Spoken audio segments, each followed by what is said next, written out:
곽수산 최욱의 매불쇼.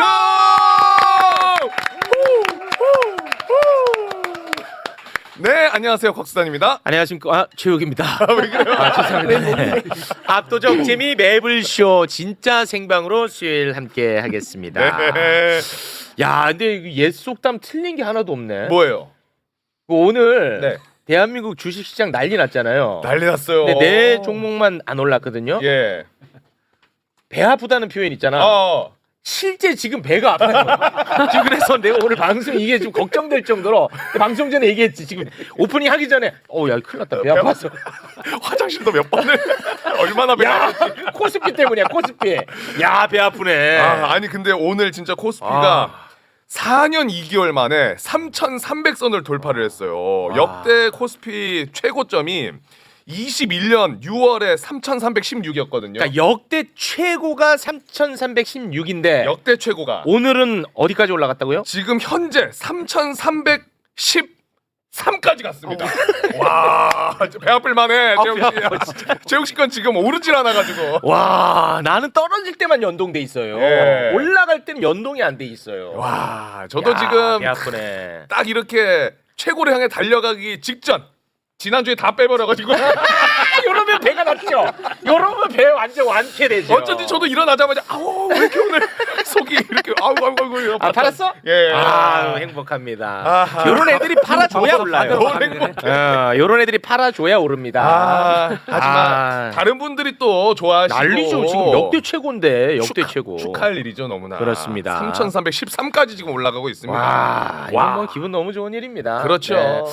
이재명 대통령이 후보 시절에 이제 저와 또 약속한 게 있기 때문에 아마 굉장히 마음이 초조할 겁니다. 아니 뭐 식사 약속이에요? 뭘? 아니 5천 약속했잖아. 나랑 이 자리에서 여기 앉아가지고 이렇게 전 국민과 약속한 거죠 뭘 그게 이 뭐. 자리에서. 네. 식사는 절대 안 한다고. 식사 안 합니다. 저 예. 식사 안 합니다. 예, 제한하지 마시고요. 네, 알겠습니다. 그래도 뭐 많은 분들이 지금 기분 좋은 것 같더라고요. 그렇죠. 네. 중간에 배 아파서 방송 종료되는 일 없는 거죠. 지금 조금 쉽지는 않은데 최선을 다해 보도록 하겠습니다. 네. 이건 역시 정신력입니다. 여러분께 보여드리겠습니다. 오늘은 그날 어떤 날보다도 중요한 뉴스가 많고 그렇죠. 관련해서 대한민국 또 최고의 전문가분들을 다 모셨거든요. 네. 오늘 정말 괜찮은 방송이 될 것 같습니다. 자, 그러면 지금 바로 출발합니다.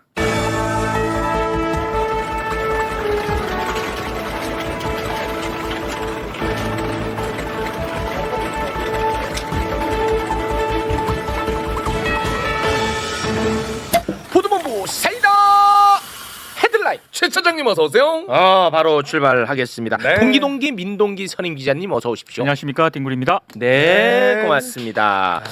자, 그리고 이재명 정부에서 임명되지 않은 박진영. 그걸 정확하게 앞에 수식어가 중요해요. 다들 헷갈려한다고. 축하할 뻔했던 네. 임명되지 않은 박진영. 박진영 교수님 박수로 맞이합니다. 네. 안녕하세요. 절대 임명되지 않을 거야. 박진영입니다. 심포도 아니야 심포도. 맞습니다. 저는 뭐 새그랍고 쓰고 쌉쌀한 맛으로 끝까지 남을 겁니다. 끝까지 남습니다. 이재명 정부의 성공을 위해서 가는 거죠. 당연하죠. 고맙습니다. 가수도 임명되는 정치계에 있는 사람은 임명 안 됩니다. 됩니다. 가수는 됩니다. 예. 네. 조금 서운하신 것 같은데? 아니 뭐 어제 집에서 그 박진영 노래 틀어놓고 춤 한번 췄습니다. 예. 날 떠나지 마. 네. 날 버리지 마. 네. 고맙습니다. 자, 그리고 보수 폭격기. 이분은 여러분 보수고요. 민주당은 아닙니다. 예. 다양한 목소리가 필요하기 때문에 저희가 또 모시는 거고요. 신인규 변호사 박수로 맞이합니다. 네. 예, 안녕하세요. 직은 없지만 직을 걸고 항상 말을 하고 있는 신인규입니다. 직은 없습니다만 항상 직을 거는 마음으로 그래요? 하루하루를 살고 있습니다. 좋네요. 네, 오늘도 열심히 하겠습니다. 대단히 네. 고맙습니다. 자, 그리고요. 오늘 또 귀한 손님 저희가 모셨습니다. 정부 조직법 개정안 주말에 또 최종안 나오지 않았습니까? 네. 근데 저희가 이제 검찰청 폐지와 관련해서는 많이 다루었습니다. 그런데 오늘은 이제 언론 관련 이야기를 다뤄볼까 합니다. 네. 2008년에 신설된 방송통신위원회가 이제 사라지고요. 네. 방송 미디어통신위원회가 새로 만들어집니다. 미디어가 하나 들어가네요. 미디어 하나 쑥 들어갑니다. 자, 관련한 이야기를 대한민국 최고의 전문가와 함께 이야기를 나눠보겠습니다. 최민희 의원님 박수로 맞이합니다. 네. 안녕하세요. 최민희입니다. 네, 고맙습니다. 자, 이게 뭐 어떻게 바뀌는 건지 모르는 분들이 굉장히 많습니다. 그리고 어떤 의미가 있는 건지 모르는 분 많습니다. 일단 간단하게 좀 정리를 해주시죠.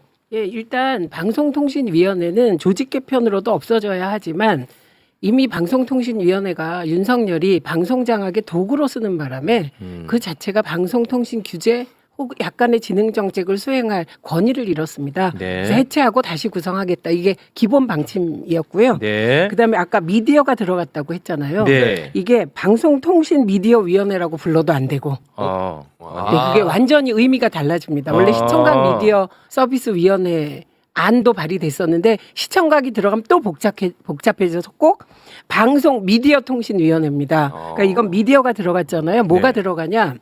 애초에 2008년에 방송통신위원회 설치법에는 유료 방송, 즉 IPTV, 케이블, 위성 방송 규제, 진흥이 전부 방통위원회에 있었습니다. 근데 2012년 박근혜가 당선되고 창조 경제 한다면서 방통위 조직을 뜯어냈는데요. 그 뜯어낸 것이 IPTV, 위성 방송, 케이블, 유료 방송, 진흥과 규제를 떼서 미창부로 옮겼습니다. 미래창조과학부.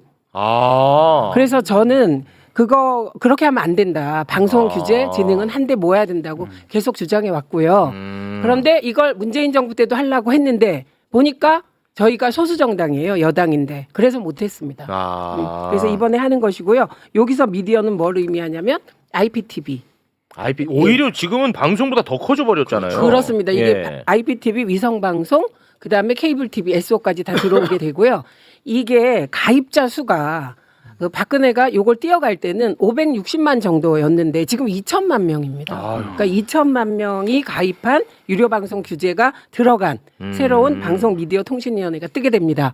그러니까 일단 명칭이 바뀌어야 되고요. 그다음에 규제 대상이 커졌고요. 그래서 당연히 위원 수가 늘게 됩니다. 그래서 5명이었는데 7명으로 늘게 됩니다. 원래 방통위에서는 이제 예를 들어서 뭐 IPTV라든지 유료 방송이라든지 이런 거를 한데 모아가지고 감독과 규제를 했었다가 2008년에 박근혜 때 이거를 갑자기 이상하게 떼가지고 네. 부처에다가 이렇게 줘버렸어요. 그때 미창부를 만들어서 창조 경제를 세게 하겠다. 지금의 그랬는데 과기부예요, 그게? 과기부는 그 이후에 문재인 정부에서 이름만 바꾼 거고요. 그게 정부 지금의- 조직 개편을 하려니까 당시에 야당인 국민의힘 쪽이 손도 못 대게 한 거죠. 그렇게 소수 여당이었잖아요. 그때 민주당이. 네. 그래서 제대로 조직 개편을 못 했습니다. 이제 좀 그거를 기형이었던 기형. 기형적인 구조를 이제는 정상화시키는 법안이다. 네.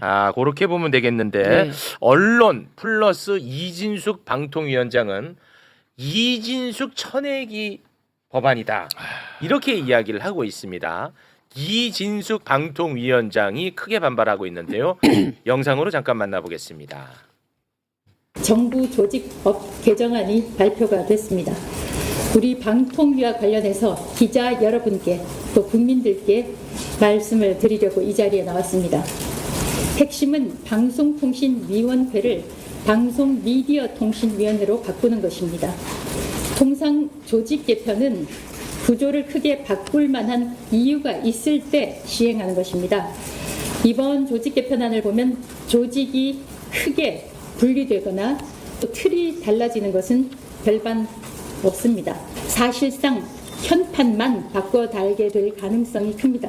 가장 큰 변화는 위원장 저에 대한 조치입니다. 네.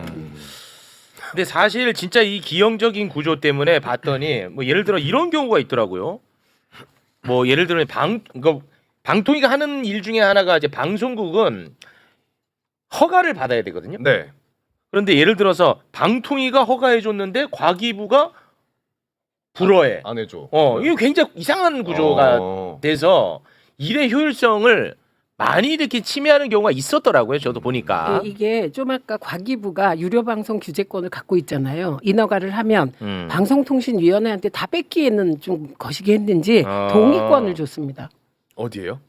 방통위원회 과거에. 그러니까 이 사업자 입장에서는 과기부에서 다 절차를 밟고 방통위에 또 가서 동의를 구해야 되는 이 절차를 다 관리해야 되니까 이중 규제 논란이 있었고요. 이중 규제가 있었고. 그래서 이것도 해소되는데 지금 저런 발상이 나오는 게 유화적이라 그런 것 같고요. 세상이 본인 중심으로 돈다고 생각하나 봐요. 유화적이라는 건 그냥 취소하시죠. 또 괜히 또 소송 걸릴 수 있으니까요. 네.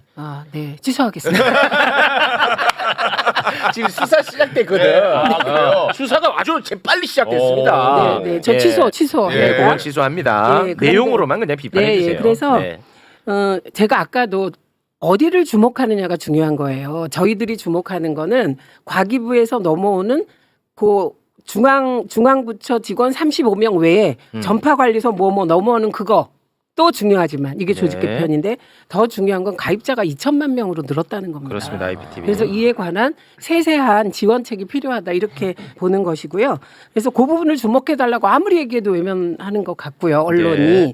그리고 이게 역사가 있는데 2000년에 통합방송법이 만들어지면서 과거의 종합유선방송위원회 뭐 이런 위원회들이 다 합쳐져서 방송위원회가 뜨거든요.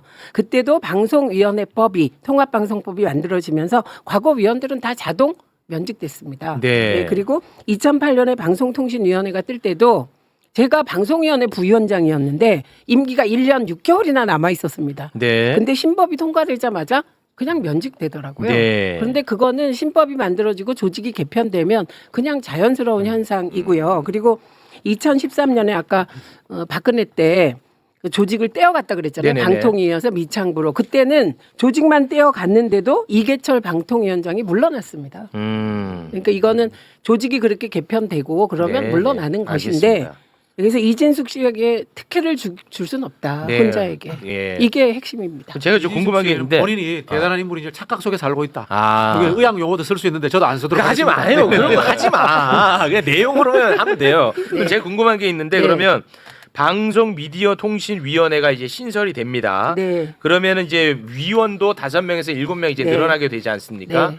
그러면은 그때 이 7명은 뭐 예를 들어서 국회 추천 뭐 이런 게 네. 있어요 또? 여기서 상임위 셋, 비상임위 넷입니다. 근데 야당이 추천할 수 있는 게 3명입니다. 그러면은 예를 들어서 국민의힘이 이진숙을 또 추천할 수 있는 겁니까? 뭐 하려면 할 수 있죠. 그럼 오겠네. 심각한데. 온다니까 그러면. 근데 방송통신위원장을 하다가 장관급, 네. 그 위원은 차관급이라 그런 건 없는 분들이에요. 그러니까 한번 지켜보죠 뭐. 그래서 아. 상임 3명은 대통령이 1명을 지명하고 이 사람이 위원장이 되는 것이고요. 그다음에 여야가 1명씩 상임을 추천하게 되고요. 아. 그다음에 비상임 4명은 아마 의석수 비율로 하면 여야 2대2가 될 것 같습니다. 네. 아니 그 이종섭도 보세요. 장관하다가 차관급 호주 대사로 뭐 런종섭 했잖아요. 근데 이제 그들은 그 뭐 걱정은 타당은 한데 네. 모든 게 장동혁에게 달려 있다. 왜냐면 대구시장 자리 준다 그러면은 위원 자리 준다 해도 저 이진숙이 안 올 것 같거든요. 아. 그러니까 본인의 정치적 진로를 우리가 좀 더 봐야 될 것 같고 저는 그리고 이진숙 위원장 같은 경우는 본인이 방통위를 그렇게 망가뜨려 놨잖아요. 지금 조직 개편안과 이진숙과는 별로 상관도 없는데 본인이 좀 찔려서 그렇게 해석하는 거 아닌가 네. 그렇게 생각합니다. 알겠습니다. 결국은 전한길 씨의 선택이 좀 중요하겠네요. 전한길 씨가 입장을 밝혔죠. 양보한다고. 양보한다고. 네. 예, 알겠습니다. 근데 요거보다 더 중요한 게 더 중요한 게 또 있습니까? 예, 네. 방송미디어통신위원회가 구성되면 공영방송 이사 선임이 시작됩니다.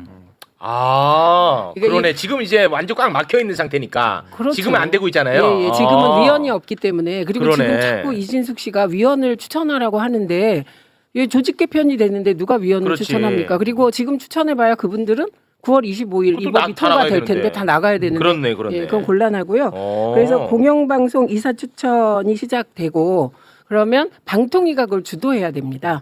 예, 그래서 이제 여러분이 사실 방송미디어통신위원회가 방송통신규제진흥기관으로 중요하지만 지상파 공영방송의 이사 선임을 진행하기 때문에 더 그래서 중요하다고 의미가 느끼실 있네요. 거예요. 아. 그래서 그 후속 작업이 진행되면 저희는 올해 안에 공영방송 정상화까지 이루어질 것이라고 생각합니다. 아, 그러네요. 올해 안에. 네, 알겠습니다. 자, 그러면은 방송법 관련해서는 이 정도로 정리해도 돼요. 왜냐하면 의원님하고 나누고 싶은 얘기가 많아서요. 근데 이 얘기 해주셔야죠. 지난번에 얘기요? 제가 네. 이거 갖고 나왔어요. 그런데 그 방송법 통과시키고 나면 반을 다 보여준다고. 아, 맞아요. 그때 반만 보여준다고. 아, 그랬어. 실제로 근데 반만 맛봤어요? 네. 의원님, 자꾸 이러니까 곽상원이 뭐라고 하는 거야? 못 알아들었어요. 아, 죄송합니다. 네, 네. 못 알아들었는데 무슨 말이야? 뭔 말인지 모르겠는데 일단 아니 느낌이 곽상원이 예 우리 체육 앵커님이 갑자기 수염이 자라는 것 같아요. 아니 곽상원이 민주당 의원들이 네. 김어준 씨 방송 나가가지고 후원금 이거 막 그거라고 머리 숙이고 그런 거 자기는 하지 않겠다 이런 얘기를 했거든요. 네. 안 하면 예. 되잖아. 안 한대요 본인은. 네. 본 적도 없대요. 아니 저는 지난번에 방송 3법 통과되면 그 나와서 설명해 달라고 했을 때 그래 네. 통과시켰고 그래서 당당하게 당당하게 아, 오셨습니다. 네. 고맙습니다. 최민희에게 힘을 모아주세요. 곽상원 보란 듯이. 국민은행. 자 그러면 모르시는 분들을 위해서 곽상원 의원이 민주당 의원입니다. 곽상원 의원이 어떤 이야기를 했고 이게 왜 또 최민희 의원이랑 관련이 있는지 네, 네. 이야기를 지금부터 좀 나눠보겠습니다. 곽상원 의원이 어떤 이야기를 했습니까? 페이스북에 이런 글을 썼습니다. 지난해 9월부터 올해 8월까지 1년간 그러니까 김어준의 뉴스공장을 얘기하는 겁니다. 네. 한 번도 출연하지 않은 의원은 65명에 불과했다. 그중에 한 명이 저 곽상원입니다. 라고 이제 시작을 했고요. 그리고 유튜브 방송이 유튜브 권력자라면 저는 그분들께 머리를 조아리며 정치할 생각이 없다. 이렇게 얘기를 했고 유튜브 권력이 정치 권력을 휘두르고 있다. 이렇게 얘기를 하면서 우리 방송은 그러니까 몇몇 분들이 곽상원 의원한테 이렇게 얘기를 했다는 거예요. 우리 방송은 국회의원을 여러 명을 배출한 힘 있는 방송이야. 우리 방송에 출연하면 공천 받는 것은 아무것도 아니야. 어디인지 그 출처가 분명하게 기억나지 않지만 이런 종류의 이야기를 들었던 기억이 있다. 그렇게 또 얘기를 했고요.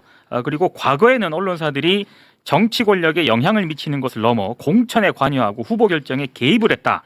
그러면서 노무현 전 대통령 있지 않습니까? 네. 후보 시절에 조선일보는 민주당의 경선에서 손을 떼라. 이제 이렇게 한 적이 있었는데 그 네. 부분을 인용을 하면서 지금도 크게 다르지 않다. 그러니까 그 조선일보의 역할을 지금은 유튜브 권력이 휘두르고 있다. 네. 이런 말을 좀 시사한 것으로 그렇습니다. 보입니다. 유튜브 권력, 뭐 신격화한다, 뭐 이런 얘기를 하고 있는데, 뭐 유튜브 권력이라고 하니까 제가 짧게 한 마디만 하자면 네. 사실 말 한 마디에 나랄까입니다. 진짜 말 한 마디에 나랄까. 그거는 팩트잖아요. 맞아요. 여러분 2년 전에 어마어마 인기 많았던 유튜브 채널 한번 들어가 보십시오. 지금 다 거미줄 쳐져 있습니다. 말 한마디에 날아가고요. 생각 하나 잘못되면 다 구독 취소합니다. 그렇죠. 예. 이런 권력이 있을까요? 뭐 저는 아무튼 그렇고 그리고 매불쇼도 뭐 타 채널 얘기하기는 좀 그렇고 매불쇼도 민주당 의원 분들 많이 나오시잖아요. 네. 제가 그걸로 조롱 많이 받지 않나요? 제가 조아린다고? 맞아요. 섭외하는 게 경쟁이에요. 이 쉽지 않아요. 그렇죠. 예. 그리고 뭐 하나 마음에 안 들면 안 나오겠죠. 예를 들어서 최욱이 이런 말을 해달라고 부탁하면 나올 사람 한 명이라도 있을까요? 나는 없다고 봅니다. 아무튼 뭐 저는 그렇게 생각하는데 뭐 제 얘기가 중요한 건 아니고 여기에 대해서 성격이 있는 최민희 의원 성격이 있다. 성격이 있어. 최민희라고 하는 국회의원인데 네. 성격이 있어. 그리고 그래요? 못 참아. 어. 그러니까 원 내는 최민희, 원 외에는 노영이. 뭔지 알겠지? 이거 확대돼요. 괜찮아. 아, 그래서 이와 관련해서 최민희 의원이 민주당 의원이 들어있는 텔레그램 단톡방이 있나 봐요. 단체 대화방. 네. 거기에서 한마디를 했어. 음. 근데 이게 신기한 게 언론에 고스란히 이게 또 소개가 됐습니다. 의원방인데 그거 아무튼 신기하고 이따가 물어볼 게 많아요. 네네네. 그거를 좀 소개해 주세요. 자, 최민희 의원 앞에 계신 최민희 의원께서 곽상원 의원을 향해서 민주당이 구체적으로 어떤 결정을 김어준 씨에게 휘둘려서 했다는 건지 사실을 열거를 해봐라. 그러면서 한 번이라도 곽 의원이 의총에서 김어준에 휘둘려 이렇게 결정하면 안 됩니다라고 발언한 적이 있느냐. 내가 보기에 휘둘리는 건 오히려 곽 의원이다. 이렇게 얘기를 했고요. 근데 이게 보도로 나온 거네. 이게 텔레그램에서 신기해. 그리고 그 뒤에도 있는데 우리 법안을 있는 그대로 적어도 동접자 수가 굉장히 많이 나오는 채널 있지 않습니까? 네. 거기에 알리기 위해서 나가는 것이다. 바쁘니까 가장 효율적인 방법으로 우선 우리 지지자들께 알려야 한다고 했다. 그러면서 페이스북에 쓰는 거는 곽 의원의 자유지만 비공개된 이 방에서 먼저 토론하라.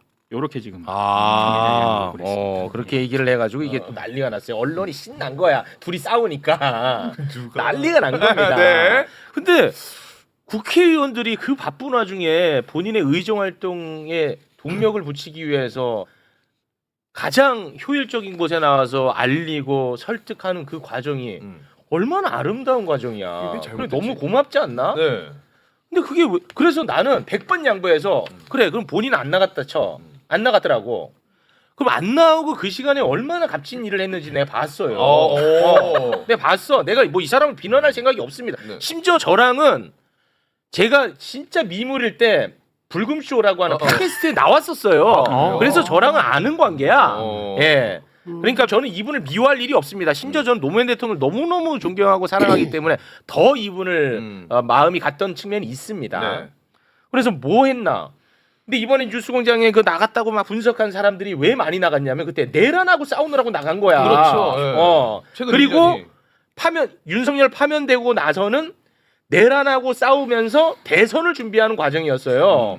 그때 이분이 뭘 했나 봤어요.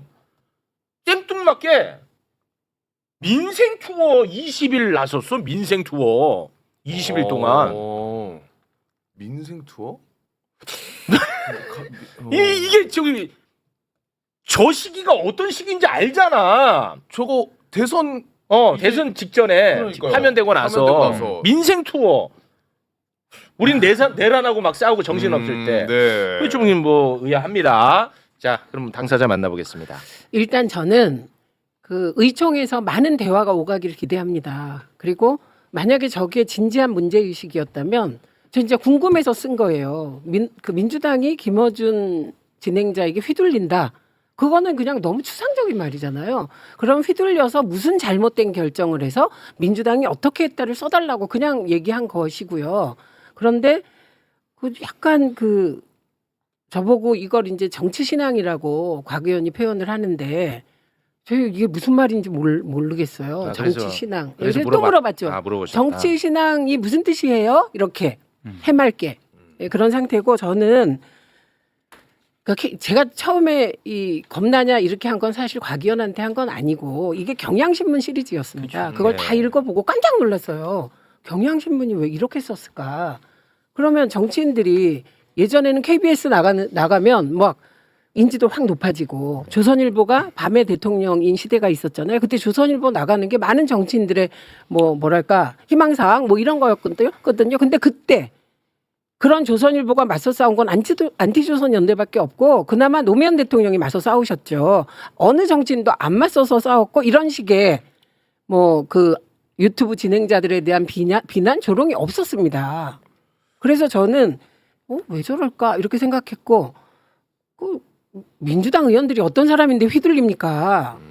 네, 그래서 인식이 잘못돼서 토론을 진짜 하고 싶어요. 그리고 이제 꼭 할 거예요. 네. 예, 자꾸 그 텔방에서 하니까 이게 또 잘못하면 TV조선에 나갈 수도 있거든요. 네. 그래서 개인적으로 만나서 하려고. 네, 알겠습니다. 저도 사실 모 방송에 나가서 박상원 의원과 토론하고 싶다 이런 이야기를 했는데 그걸 또 썸네일로 대문짝만하게 뽑아가지고 네. 제가 뭐 곽상원 의원을 저격한 것처럼 뭐 유튜버들이 제목을 뽑아놨는데요. 네. 사실 이거 생각보다 심오한 문제입니다. 네. 뭐가 심오한가 하면요. 네. 언론의 당파성이 존재하느냐 문제입니다. 네. 그 경향신문은 그러면 객관적인 상황에서 이것을 보고 있는가? 그러면 우리 김원준 총수는 언론으로서 객관적인 상황으로 보고 있는가? 우리 최욱 씨는 그러면 객관적인 상황으로만 보고 있는가? 네. 사실은 모든 언론도 다 자기 자신의 당파성이 존재하는 거예요. 그리고 비판 받아야죠. 그렇죠. 그걸 인정하고 네. 들어가야 된다는 측면이 예. 있고요. 전 매우 또 동의합니다. 하나는 뭔가 하면요. 정치에 있어서 정당이라고 하는 파티, 우리 개혁 정체성의 문제와 중도 확장의 문제가 어디 언론에 출연하느냐, 어떤 언론을 매개체로 사용하느냐에 따라서 또 차이가 있습니다. 이 부분들도 또 토론해야 되는 거고요. 또 하나는 뭔가 하면은 국민은 과연 지금 어디에 있는가?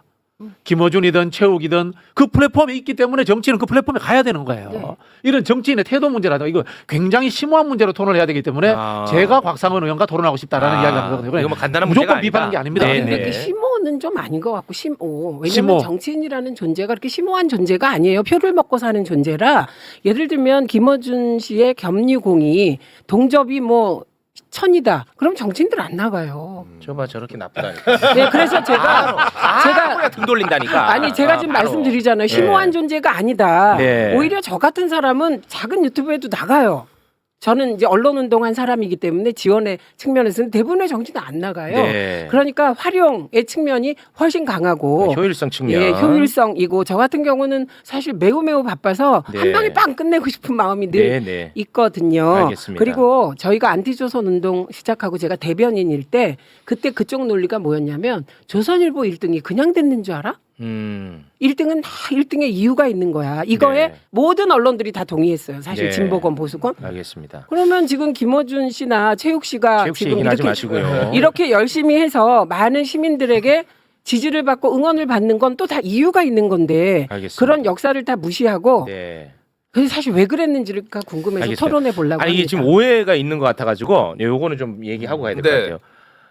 유튜브 채널을 비판하지 말라는 거 절대 아닙니다. 비판해야죠. 그리고 잘못된 것도 많죠. 그거 아닙니다, 여러분. 오해 없었으면 좋겠습니다. 자, 바로 비판의 목소리 들려드리겠습니다. 신인규 나와주세요.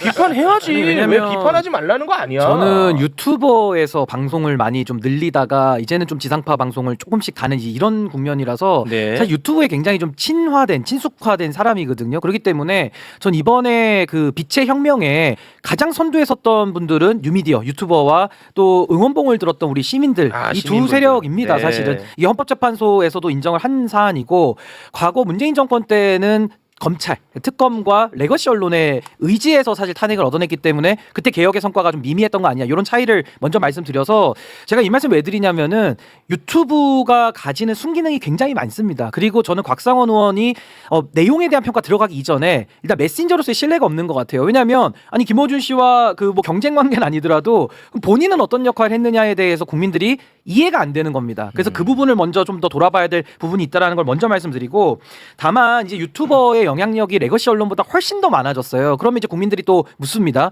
언론의 공적인 책임은 그럼 어디까지 이제 우리가 물을 것이냐를 하고 있는데 네. 제가 봐도 유튜브의 공로는 제가 인정을 많이 하지만 그렇다고 성역은 아니기 때문에 비판은 아니지. 또 받아야 되지 않겠습니까? 당연합니다. 그래서 저는 이번에 한 두 가지 사례만 제가 한번 예를 들어보려래요. 네. 검찰이 그동안에 욕을 먹고 해체된 이유 중에 하나는 과잉 수사. 그리고 하나는 암장 덮어주는 거죠. 이 두 네. 가지를 가지고 사실은 칼을 좀 휘두르 왔던 건데 저는 최근에 8월 달에 그 김어준의 뉴스공장 프로를 또 많은 분들 보시니까 저도 유심히 이렇게 봤는데 조국 전 대표가 사면 받고 나오자마자 가장 먼저 출연한 방송이었습니다. 사실은. 근데 거기서 진행자께서 대선에 대한 의향 여부를 물어봐요. 근데 저는 거기까지는 할 수 있다고 봅니다. 차기 근데 대선. 차기 대선 네. 얘기를. 근데 그것도 이게 지금 대통령 임기가 얼마 되지 않은 상황에서 적절하냐 문제는 있겠습니다만은 네. 그 이후에 마치 킹메이커로 들릴 수밖에 없는 이렇게 좀 마음에 더 부담을 주는 게 본인의 역할이다. 이런 표현까지 계속 하다 보니까 과연 이게 맞느냐 이런 의문이 있을 수 있고요. 네. 또 하나는 9월 5일자 금요일 방송에서도 사실 그 전날이 목요일이고 9월 4일인데 그날 강미정 전 대변인의 그 기자회견을 통해 가지고 뭐 정청래 대표도 최강욱 원장에 대한 그 감찰 지시도 했고 해서 뉴스가 다 도배가 됐었어요 사실은. 근데 그 다음날 아침 프로였는데 저도 이게 궁금해서 유심히 봤거든요. 근데 언급이 없더라고요. 네. 전혀. 그래서 이런 부분에 대해서는 그럼 왜 언급하지 않았는지를 네. 납득되게 설명을 하면은 괜찮을 텐데 그게 안 나오는 상황에서는 이제 국민들 보시기에는 좀 공적인 책임이 어디까지이고 잘 하고 있느냐 네. 이런 문제의식은 저는 가질 수 있다. 저는 그렇습니다. 봅니다. 자, 곽상원 의원님 보셨죠? 성역 아니라니까요. 자유롭게 다 댓글만 봐도 다 욕이에요, 솔직히. 내부 출신 보세요. 다 욕입니다. 다 욕이에요. 성역 아니고요. 욕 먹고요. 그리고 예를 들어서 이 방송을 보는 사람들이 바보가 아닙니다. 그것은 진행자를 욕되게 하는 게 아니라 이 방송을 보는 수없이 많은 사람들을 무시하는 거예요. 이 사람들은요. 다 플러스 마이너스 하고 있어. 그래, 요거는 좀 쟤네가 문제가 있지. 잘못했지. 하지만 그래도 순기능이 더 많으니까 난 소비한다는 거예요. 근데 예를 들어서 가세연처럼 한때 잘 나갔습니다. 가세연. 순기능보다 역기능이 더 많아. 그러면 또 날아가는 거예요. 저는 곽상은 의원의 소신과 문제의식을 존중합니다. 네. 소신이 그렇으면 출연 안 하시면 돼요. 문제의식이 맞습니다. 그러시면 휘둘리지 말고 자기 의견을 가지고 자기 대중을 조직화하고 자기의 생각들을 많이 펼치시면 돼요. 네. 이게 정치인의 저는 기본 자세여야 된다고 생각하고요. 라디오에 나가기 싫으면은 텔레비전에 나가면 되는 거예요. 네. 그렇지 않습니까? 맞습니다. 그런 부분이 있는데 다만 어느 정도의 그 룰은 지켜주셔야 되는 게 조선일보와 김어준 방송은 다른 거고요. 그거 유튜버와는 또 다른 겁니다. 네. 그런 부분에 있어서 그렇지. 야, 저는 이 좋은데요. 김어준이라든가 뭐 모든 유튜버들 다 모두 서로 비판받을 수 있는 겁니다. 네. 비판할 수 있다. 그런 측면에서 토론하자라는 말씀을 드렸고요. 다만 우리 정치 현실이 당내 선거나 이런 부분에 있어서 진영 내의 유튜버 물론 뭐 극우라든가 이런 쪽 또는 극자라든가 이런 쪽은 빼고 보편적인 당원들과 지지자들의 정서를 대변하는 쪽에 나가는 것이 정치 현실이에요. 근데 우리 곽상원 의원은 안 나가고도 후보가 되고 국회의원이 됐습니다. 이거 어떻게 보면 저도 메신저 공격일 수 있는데 정말 처절하게 그런 유튜브에도 나가고 싶어서 억지로 정치하려고 난리치는 사람들과 다르게 쉽게 정치하셨기 때문에 이런 부분들에 대해서 그렇게 쉽게 말씀하시면 안 돼요. 네. 이 부분만큼 제가 꼭 지적하고 싶어요. 동의하지만 삭제. 요거 삭제합니다. 네. 자, 저는 진짜 마지막으로 요거 하나만 말씀드릴게요. 네. 유튜브가 자꾸 그 성역화됐다 막 이렇게 얘기하는데 유튜브는요 생사가 시장에서 결론 납니다. 그런데 레거시 미디어는 보십시오. 시장에서 버림받아도 정부 광고 받아가지고 그렇죠. 그냥 유지되잖아요. 그거는 나쁜 거잖아요. 시장에서 생사가 결정나는 게 왜 나빠? 잘했죠? 이 부분은요. 일단 예. 그걸 기득권이라고 하는 겁니다. 기득권. 예, 제도 언론이 가지고 있는 기득권에 안주하는 거 이거와 연관해서 저는 소위 진보 언론이라는 쪽이 반성해야 되는 것은 그러면 조선일보가 그랬다. 밤의 대통령이었다. 그런데 왜 진보 언론이 그 대척점에서 대중의 환호와 각광을 받지 못했는지를 먼저 반성하시기 바랍니다. 그다음에 동의합니다. 예, 하나 지금 교정하고 가야 될 게 있는데 네네네. 이런 일이 벌어지면 꼭 깁니다. 보수 언론이. 그래서 어떤 또 가짜 뉴스를 내보내냐면 이번에 언론중재법에 징배제를 도입하면서 유튜브는 빼기로 했다 이렇게. 유튜브는요 언론중재법에서 포괄하지 않고요 언론이 아니죠. 정보통신망법에서 징배제 도입할 겁니다. 네. 왜냐하면 지금 정확히 말씀하셨는데 유튜브가 언론이냐 아니냐가 엄청 논쟁적인 사안이라 정보통신망법의 부가 서비스로 규제할 수 있기 때문에 네. 언론중재법에서 지금 안 들어간다는 거지 일부러 진보 유튜버들을 봐주기 위해서 뺐다 네. 이런 식의 그런 그 허위 조작 네네네. 보도 안 하셨으면 좋겠습니다. 알겠습니다. 자, 이것도 보십시오. 우리 곽상원 의원님 자 보세요. 저랑 의원님이 생각이 완전히 첨예하게 갈리는 대목이 이 대목이거든요. 네. 저는 징벌적 손해배상 이거 하면 안 된다는 입장이에요. 왜냐하면 그 기준도 굉장히 모호할 뿐만 아니라 그게 악용될 소지가 있다. 그래서 영세한 언론은 진짜 설 곳이 없다. 예를 들어서 기업을 상대로 문제 제기를 했을 때 기업이 손배제 걸어버리면 꼼짝 말하거든. 그래서 저랑 이 생각이 언제나 계속 다르다는 건데 표현해왔고 달라요. 네, 네. 예, 곽상원 의원님 보셨잖아요. 다르다니까. 나와서 다른 얘기 하시라는 거예요. 그 사실 하나만 저도 더 이제 최욱 우리 앵커님하고 다른 점이 있어요. 네. 정치인은요 대중이 태워주는 이 배를 타고 물이 흐르는 대로 떠내려가면 안 돼요. 자기가 방향을 이야기해야 돼요. 그렇지. 네. 근데 쉽게 말하면 저는 그렇지. 사실 그런 정치인들 봤어요. 와. 유튜브에 나와서 댓글만 줄줄 따라가는 정치인 사실 있어요. 아. 그런 사람들도 비판받아야 돼요. 그런 의미에서 저는 곽상원 의원이 지적한 부분이 일리가 있다고 봐요. 네. 왜? 정치인은 그냥 대중을 따라가는 것이 아니라 대중의 방향을 이야기를 해줘야 되거든. 네. 그러면 이야기하려면은 집에서 혼자 합니까?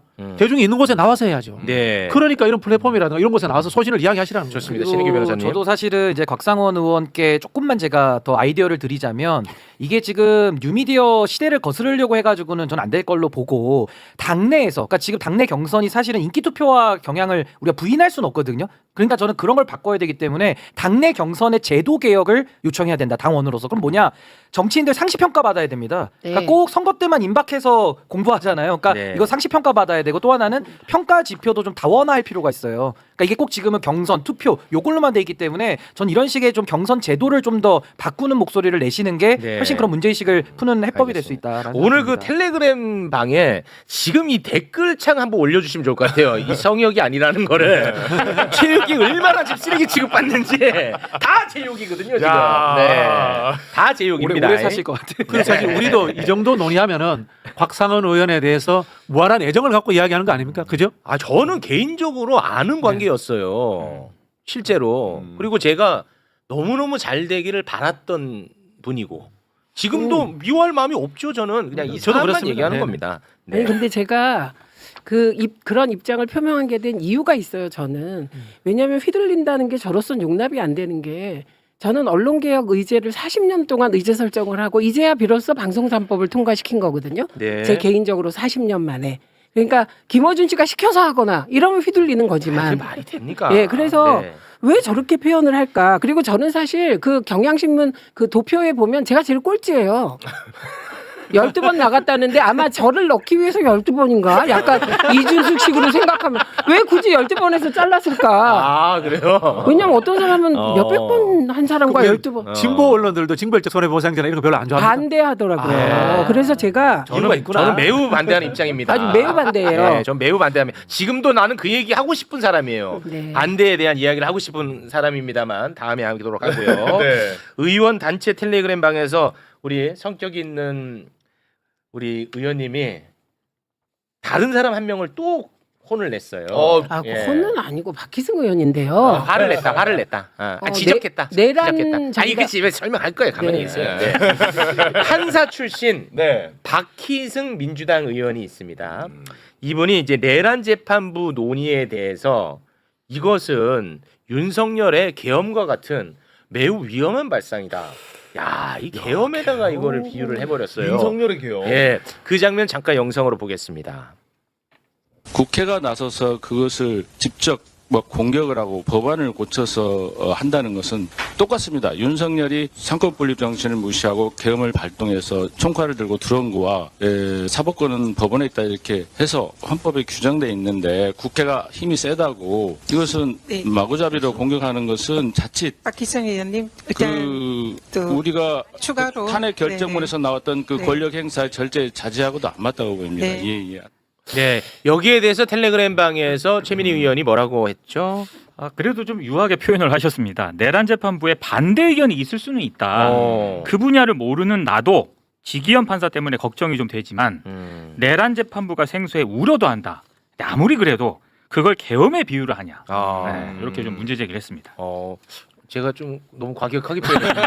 굉장히 합리적으로 말씀하셨네요. 저렇게 얘기했어요. 근데 합리적이시네. 그걸 이제 저게 시사저널 기사잖아요. 네. 근데 그쪽은 이제 저를 욕하고 저 두 분을 옹호하는 쪽이니까 좀 과격하게 썼고 그리고 그 중간 제목도 틀린 게 비공개 폐쇄망인데 공개했다 이렇게 썼더라고. 그건 말이 안 돼요. 네. 비공개로 얘기한 알겠습니다. 것인데 저 내란 전담 재판부에 대해서 우려하는 분이 있을 수가 있어요. 맞습니다. 그런데 네. 저 박희승 의원이 외면한 게 뭐냐면 조희대 대법원의 말도 안 되는 행태하고 그렇죠. 그다음에 지금 지기현 판사로 인하여 잘못하면 윤석열 재판이 1심 끝나기 전에 6개월이 지나버릴까. 네. 그래서 또 내란 수계가 활개칠까. 이런 걱정, 지기현의 잘못된 재판 일정, 뭐 진행 이런 것에 대해서 그럼 답을 내라는 거예요. 저는. 네, 알겠습니다. 박희승 의원님 의원에게. 말 끊어서 너무 죄송한데 시간이 없어서. 아, 예. 네, 요거까지만 하고 네. 마무리 좀 짓겠습니다. 어제 국회에서 정청래 대표의 연설이 있었는데요.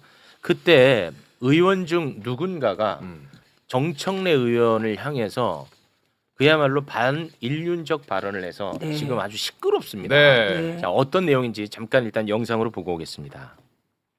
노상원 수첩이 현실로 성공했더라면 이재명 대통령도 저 정청래도 이 세상 사람이 아니었을 것입니다. 내란 선동인데요. 그랬으면 좋았을 텐데. 야, 근데 지금 저게 누구냐? 저희가 방송 들어오기 전까지는 공개가 되진 않았었는데 아니, 방송 시작하고 이제 네, 됐어요. 민주당에서 이렇게 입장을 냈습니다. 저 발언을 언급한 국회의원은 송원석 원내대표다. 해당 발언한 거 영상도 공개를 했고 그리고 의원직 사퇴해라 이렇게 지금 비판을 하고 있거든요. 와 어떻게 저렇게 제발 글이 됐으면 좋았을 걸. 속마음이네, 속마음. 노상원 수첩 내용을 우리가 다 아는 상황에서. 그러니까 어제 저 자리에 우리가 이제 다 있었잖아요. 네. 그런데 그리고 오늘 또 송원석 대표의 대표 연설이 있었어요.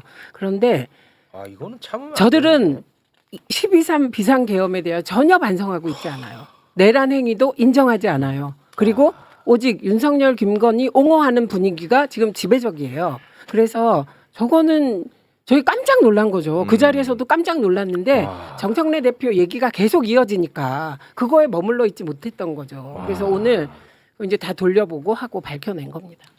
어떻게 저렇게. 진짜 이 반인륜적 발언이야 이게. 그러니까요. 이게 바로 네. 전두환이 12.12 쿠데타 일으키잖아요.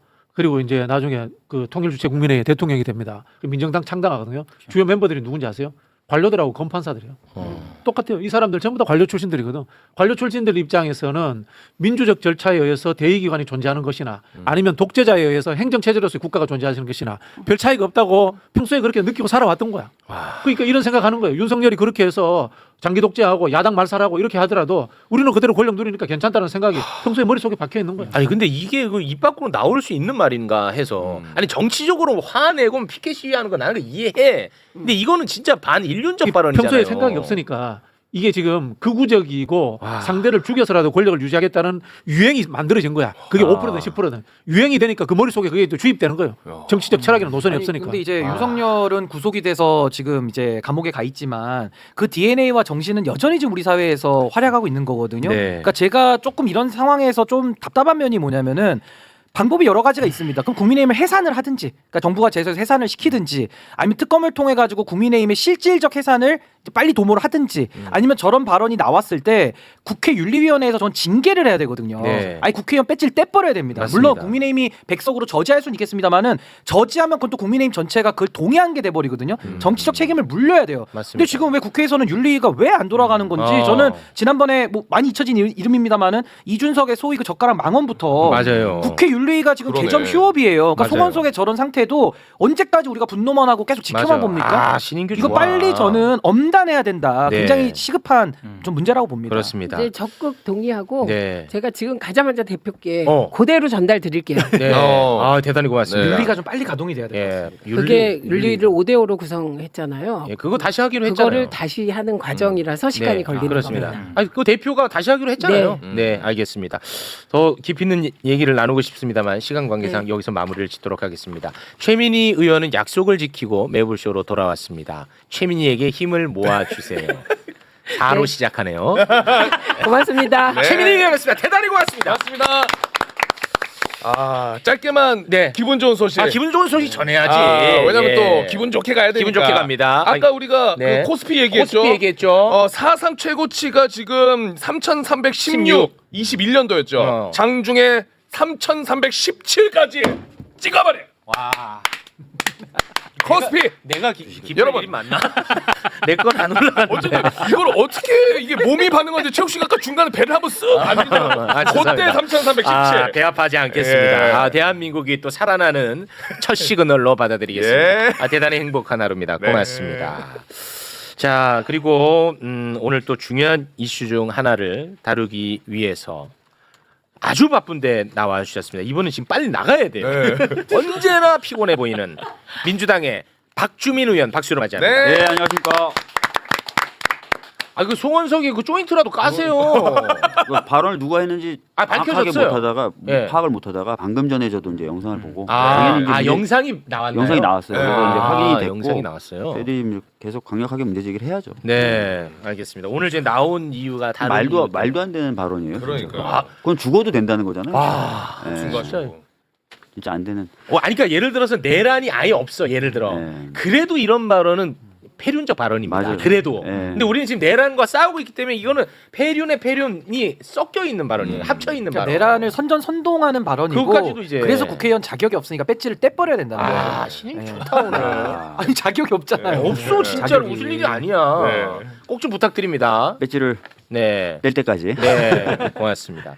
자, 대한민국 극우 세력하고 미국의 극우 세력이 연결이 돼서 대한민국 국익에 매우 심각한 위기를 초래하고 있다는 얘기 우리 많이 하지 않았습니까? 그렇죠. 실제야 이거는 이거는 뭐 실제로 이 실존하는 문제입니다. 네. 이제 그런 와중에 어제 이재명 대통령이 한국에서 특정 국가 관광객에 대한 혐오 시위가 매우 심각하다고 지적을 했어요. 예. 예. 그 부분을 일단 잠깐 국무회의 영상 잠깐 보고 오겠습니다. 지금 관광객을 늘려야 되는데 특정 국가 관광객을 모욕하는 집회를 하고 있던데. 들어서 알고 있습니다. 그거 어떻게 할 거예요? 일부러 그러더라고. 그 특정 국가 관광객 모욕을 해가지고 관계를 악화시키려고. 관광객들 상대로 겨우 어떻게 해가지고 물건도 좀 팔고 살아보려고 그러는데 그거 가지고 완전히 깽판을 쳐가지고 모욕하고 욕하고 내쫓아가지고 그거 어떻게 해야 되는 거 아닙니까? 영업방해 아니에요 그거? 업무방해? 업무 방해의 관점은 굉장히 신선한 접근이시라서 아니 지금까지 이제 표현의 자유 영역이라고 해서 그게 무슨 표현의 자유예요? 그게 깽판이지. 네, 이 극우 세력의 폐해가 여러 층에서 지금 나타나고 있는데 요거는 또 한 다른 네. 방향에서 지금 나오고 있는 건데 어떤 모습을 보고 이렇게 이야기를 했냐 궁금해하실 텐데요. 그러니까요. 예, 실제로 대한민국 명동에서 일어나고 있는 일입니다. 잠깐 영상 보겠습니다.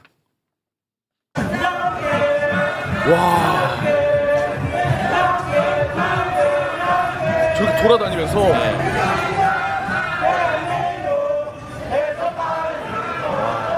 저런 장면은 지난 대선 때도 많이 볼 수 있었는데요. 네, 와 끔찍해. 그 후보들 방송 토론 있잖아요. 네. 뭐 KBS나 MBC에서 방송 토론 후보들이 하게 되면은 그 앞에 이제 각 진영이 가서 집회를 해요. 네. 뭐 응원한다는 의미로. 근데 저도 그래서 한번 MBC 쪽 앞으로 갔었는데 깜짝 놀란 게 짱게 이러면서 노래를 부르더라고요.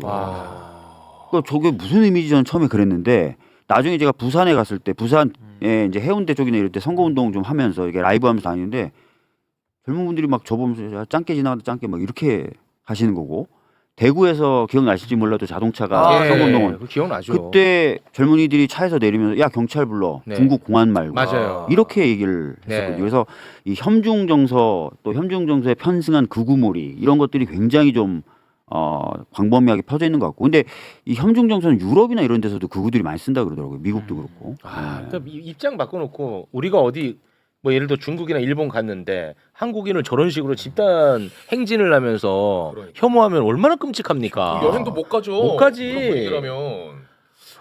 이재명 대통령께서 국무회의에서 하신 말씀은 굉장히 신박한 접근이다라는 생각이 듭니다. 이게 말씀하신 것처럼 한쪽에서는 이게 표현의 자유라고 집회 시위 결사의 자유, 표현의 자유라고 이야기를 할 거거든요.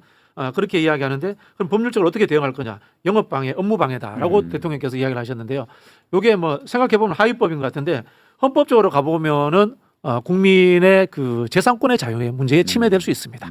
그러니까 이런 표현의 자유라는 것이 네. 우리 근대 헌법이라고 하는 법률 체계는 개인의 기본권과 경제 활동의 자유라는 것에서부터 출발합니다. 네. 사실은 정치 사상의 자유도 살짝 조금 뒤에 나옵니다. 그 정도라면은 이거 그런 측면에서 저는 하위법을 적용해 가지고 단속할 수 있는 근거가 생기지 않을까 이런 생각이 듭니다. 네. 자, 극우의 폐해. 오늘은 이제 이 이야기를 하고자 우리 의원님을 모셨는데요. 네. 대한민국의 체제를 부정하고 부정선거를 주장하고 중국 개입설을 주장하고 이재명 대통령을 허위 사실로 명예훼손을 하고 악마화하는 모스탄 모스탄. 이야기를 좀 해볼까 합니다. 서울시가 이제 강사로 초대를 했는데 여론이 악화되자 이거를 취소했다. 우리가 한번 다룬 바 있죠. 그 포스터까지도 만들었잖아요. 만들어놨잖아요. 네. 이거 취소됐다. 네. 여기까지 다뤘어요. 네. 근데 거기서 끝내면 안 된다는 겁니다. 이게 모두가 지금 엮여 있으면서 대한민국 국익에 엄청나게 큰 위해를 가하고 있기 때문에 우리는 계속해서 관심을 가져야 됩니다. 이 관련한 이야기를 하기 위해서 나오신 건데 서울시가 모스탄을 강연자로 초청하면서 네. 800만 원이 넘는 강연료 그리고 5성급 호텔 숙박 그리고 비즈니스석 왕복 항공비를 제공하려고 했다라는 것을 네. 우리 의원님이 밝혀냈습니다. 자료를 받아서 예. 공개를 했고요. 방금 말씀하신 대로 20분 남짓한 강연에 그 당시 환율로 계산하면 대략 900만 원 가까운 강연. 900만 와 20분 하는데요. 네, 그다음에 5성급 호텔의 숙박, 그다음에 비즈니스 항공권 왕복으로 약속을 한 것을 메일을 통해서 확인할 수 있었습니다. 와. 아니 그래서 그러면은 어찌됐든 취소가 됐단 말이죠. 네. 취소된 이후에는 어떤 행정 절차를 밟았습니까? 뭐 취소된 다음에 저희들이 확인했을 때는 그래서 뭐 항공권이라든지 숙박비 같은 건 지불 안 했다라고 얘기하고요. 다만 항공권의 경우에는 미리 구매를 해놨기 때문에 취소 수수료 한 120여만 원을 세금으로 이제 지급한 게 확인이 됐고 네. 서면 답변상으로는 강연료에 대해서는 지급하지 않았다는 언급은 없었는데 구두로 저희들이 확인했을 때 구두로는 강연료도 지급되지 않은 것으로 알고 있다라고 얘기했습니다. 근데 정확한 지급 내역 등은 이제 결산이 이루어질 거기 때문에 네. 결산 때 저희들이 체크를 해볼 생각입니다. 그게 언제예요? 10월 정도요. 10월이면은 그건 다 볼 수가 네, 있나요? 그거 다 볼 수 있습니다. 그러면 예를 들어서 강연료가 지급됐다. 근데 구두로는 지급 안 됐다고 했으면 그 거짓말 했다면 그게 다 나오나요? 그게 다 나올 수 있죠. 왜냐면 그 확인해야 되는 게 취소한다고 서울시 쪽에서 이제 모스탄 교수한테 통보를 했을 때 네. 모스탄 교수가 박주민 의원님 너무 잘 아시겠지만 아니 그러면 그 항공권하고 호텔은 좀 계속 해주세요. 뭐 이렇게 했단 말이에요.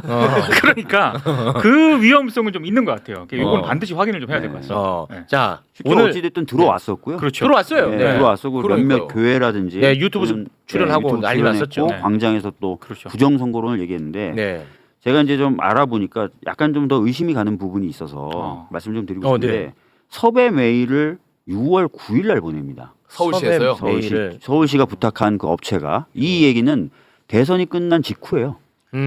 직후에 부정선거론자를 그렇지. 왜 불러들이려고 아, 했나? 조직적으로 뭐 움직인 것 같아. 뭐 이거는 보내는 메일에 보면은 이게 서울시 행사고 예산이 다 세금이다라는 내용까지 언급이 돼 있었고 이 업체에 서울시가 보낸 공적인 업무 지시서를 보면은 강사는 다 서울시가 지정한다라고 돼 있어요. 그러니까 서울시가 찍어서 부정선거론자를 세금을 들여서 왜 대선 직후에 불러들이려고 했을까? 그렇지. 그렇죠. 그런 부분이 지금 정확하게 그 의미라든지 네. 가정, 의도 이런 것들이 좀 밝혀져야 됩니다. 예. 아, 밝히고 나오신 건 아니고요. 진지하게 얘기하고 있는데. 아, 오늘 진짜 핵심적 질문이 저는 그거거든요. 네. 도대체 왜 이런 자를 서울시가 세금을 그렇게 많이 들여가면서까지 초청하려 했을까? 그러니까 아시다시피 이게 핵심 질문이거든요. 예, 대선 이후에도 윤석열 측이나 이런 쪽에서는 부정선거론을 계속 언급했었거든요. 부정선거론을 계속 언급하면서 미국이 우리 윤석열을 구하러 온다라는 프레임이 계속 있었단 말이에요. 했었거든요. 예. 그 무렵에 섭외를 시작한 거예요. 이 사람 그러니까. 찍어서. 예. 그러니까 뭔가 그 전체를 뭔가 움직이는 커다란 힘이 있고 그 맥락 속에서 서울시가 움직였다면 이건 굉장히 대형 사건입니다. 그래서 뭐 그런 흐름도 좀 밝혀야 되는데 네. 이번에 한미 정상회담 때 그 트럼프한테도 끊임없이 뭔가 들어가잖아요. 그런 얘기가 들어가는 그게 거고 문제예요. 이 흐름이 계속해서 작동하고 있다는 거예요. 그리고 오늘 받으니 전한길이라는 분이 미국에 있던데 미국에서 이 전한길, 고든창, 모스탄이 모인대요. 셋이 모여서 봐. 뭐 행사를 한다고 지금 뉴스에 트루스 떴어요. 포럼이라고 그 행사 미국에서 한다고. 미국에서 한답니까? 전환길 그것 때문에 아직 안 들어오고 있는 거예요. 아, 그리고 또 위험해. 부정선거론 얘기할 거고 또 뭐 윤석열은 잘했는데 뭐 이런 얘기를 또 미국에서 할 거란 말이에요. 아, 그리고 이게 또 미국에 있는 극우적인 정치인들에게 전달이 될 거고. 그렇습니다. 그럼 이 사람들이 또 뭐 우리나라에 영향을 미치려고 하겠죠. 네. 사법 시스템에도 관여하려고 하겠고. 네. 그 국익을 심대하게 침해하는 이런 흐름이 계속 존재하고 있고 작동하고 있다는 거예요. 그렇습니다. 서울 시내 거리에는 온통 그 부정선거 현수막 다 걸려 있단 말이야. 아, 어마어마하게 걸려 있어 진짜 그거는 현수막. 와, 이거 제가 봤을 진짜- 때는 이거는 그 오세훈 시장의 이념 전쟁 시즌 2입니다. 시즌 1이 10년 전에 있었던 무상급식 투표였다면 아, 네. 이거는 이제 시즌 2로서 이념 전쟁을 하려고 하는 건데요. 오세훈은 지금 보수의 그 정치적 재편을 본인이 주도하고 싶을 겁니다. 네. 그런 부분에서 양다리 걸치고 싶은 거예요. 본인이 갖고 있는 중도적인 이미지도 갖고 있고 그 다음에 극우적인 세력들도 현실적인 세력이 되었으니까 놓치고 갈 수는 없고 네. 이걸 저는 이번 모스탄 사건을 계기로 해서 한번 만들어 보려고 하지 않았나라는 짐작이 되는데요. 실제로 보자면은 뭐 보통 우리 이제 극우적인 인사들 데려가서 강연할 수 있어요. 네. 그러나 뭐 서울의 도시개발, 서울의 경제 이런 거를 매개로 해서 하지 대놓고 북한 인권을 이야기하면서 극우적인 이야기하는 사람을 강사로 지자체는 잘 안 내세웁니다. 그럼 왜 이렇게 했느냐? 금방 말씀드린 것처럼 대놓고 한쪽 다리는 극우 세력에 내가 걸쳐야지 네. 차기 대권 주자로 가고 네. 그 다음에 국민의힘이 무너졌을 때 내가 당을 장악하는 데 도움이 된다라는 저는 전략적 판단을 한 거라고 봐요. 저는 그 이상 뭐가 있는 것 같은데 저는. 아시겠지만 모스탄이 우리나라에 들어왔을 때 윤석열이 나 접견하겠다. 맞아요. 라고 얘기를 했었어요. 그럼 뭐가 있다니까. 그리고 극우 세력은 모스탄의 방문에 정말 여러와 같은 환호를 보냈었고 네. 계속 끊임없이 그 사람이 여러 곳을 다니면서 부정선거론이라든지 윤석열 잘다 이런 얘기를 했거든요. 그러니까 네. 이런 사람들을 통해서 계속 극우 세력을 결집시키려고 하는 흐름에 세금으로 그 문을 열어주려고 했어요. 그러니까. 네.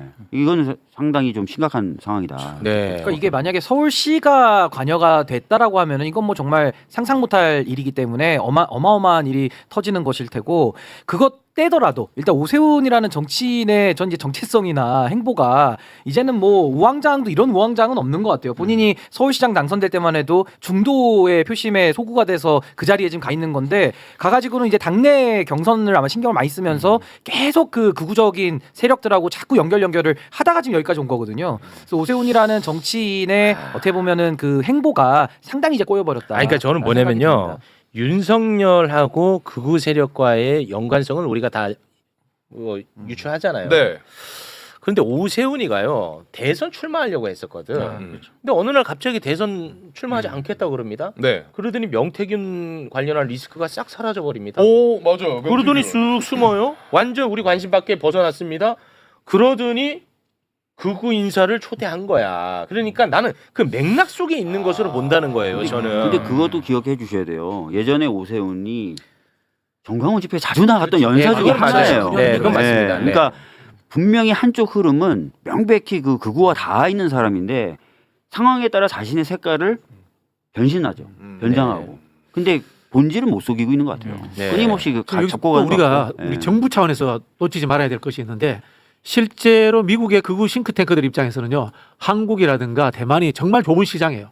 그 2025년에 중국이 대만 침공한다는 이야기 네. 몇 년 전에 돌았잖아요. 네, 맞습니다. 그거 전부 다 뭔가 하면요 미국의 극우 싱크탱크들이 무기 팔아먹으려고 회사들하고 결탁돼가서 동아시아에 퍼뜨린 찌라시 수준인 거예요. 네네. 그걸 우리 윤석열 정부 때 국가안보실에서 갖고 와서 막 떠들고 했잖아요. 네. 그렇게 하는 행위들이 왕왕 있는 거고 이런 걸 왜 발생하냐면요 우리 외교력이 낮아서 그래요. 우리 외교력이 공관 중심에 정식적 외교만 중심이 되어 있고 민관 외교라든가 또는 주 단위 미국은 유나이티드 스테이트잖아. 주 단위 외교가 우리 전무해요. 그럼 미국에서 로비 집단들에게 우리가 투자하는 것이 거의 없어요. 네. 기업 외에 정부 쪽에서는 그런 게 없기 때문에 이런 일들이 벌어지는 거고 그래서 이재명 대통령이 지난번에 50개 주마다 외교관 보내야 된다. 그 이야기를 하시기도 한 거예요. 네. 하여튼 이번에 보니까 정상회담을 통해서 저희들이 확인했지만 말씀하신 대로 이 극우 쪽 인사들 그 극우 네트워크를 외교부라든지 공적 기관에서 좀 마크를 해야 될 것 같아요. 그렇습니다. 그렇지 않으면 끊임없이 예. 가짜 정보가 좀 흘러 들어가면서 매우 그렇습니다. 예, 브라질 아시겠지만 그 전 대통령에 대한 사법적인 어떤 그 네. 특혜를 요구하면서 관세를 50%나 물려버리잖아요. 예, 맞습니다. 그러니까 그런 일이 발생할 수도 있는 거죠. 우리나라. 네, 알겠습니다. 의원님과는 여기서 인사를 나누겠습니다. 항상 피곤해 보이는 박주민 의원이었습니다. 피곤해 보이는 게 아니라 피곤해요. 피곤합니다. 우리 의원님이 피곤해야 국민들이 편안합니다. 알겠습니다. 대단히 고맙습니다. 박주민 의원이었습니다. 고맙습니다. 오늘 가장 중요한 이슈는 지금 함께 다룹니다. 네. 아마도 올해 기자에게 상을 주는 뭐 시상식 같은 게 있다면 오늘 이 기사를 쓴 바로 이 기자가 받을 거라고 저는 확신합니다. 그래요? 예, 네. 엄청난 이분도 엄청 보람을 느끼고 있을 것 같아. 본인의 기사로 세상이 바뀌는 걸 지금 경험했거든. 그래요? 엄청난 일이 벌어졌습니다. 한겨레 20일에 최윤태 기자 일단 박수로 모시고 봅니다. 반갑습니다. 반갑습니다. 최윤태라고 합니다. 아, 최윤태라고. 보람되고 기분 좋으시죠? 솔직하게 갑니다. 조금 그렇습니다. 지금 아마 기자로서는 예. 가장 흥분된 상태라고 저는 봅니다. 어떤 일이 발생했는지 모를 것 같아서 간략하게 정리하고 기자님과 이야기를 나누겠습니다. 일단 권성동 이야기인데요. 권성동. 권성동은 통일교로부터 1억 원 받은 혐의로 구속영장 특검이 이제 청구했고 국회에 보고가 됐고 이제 곧 뭐 구속될 겁니다. 네. 예.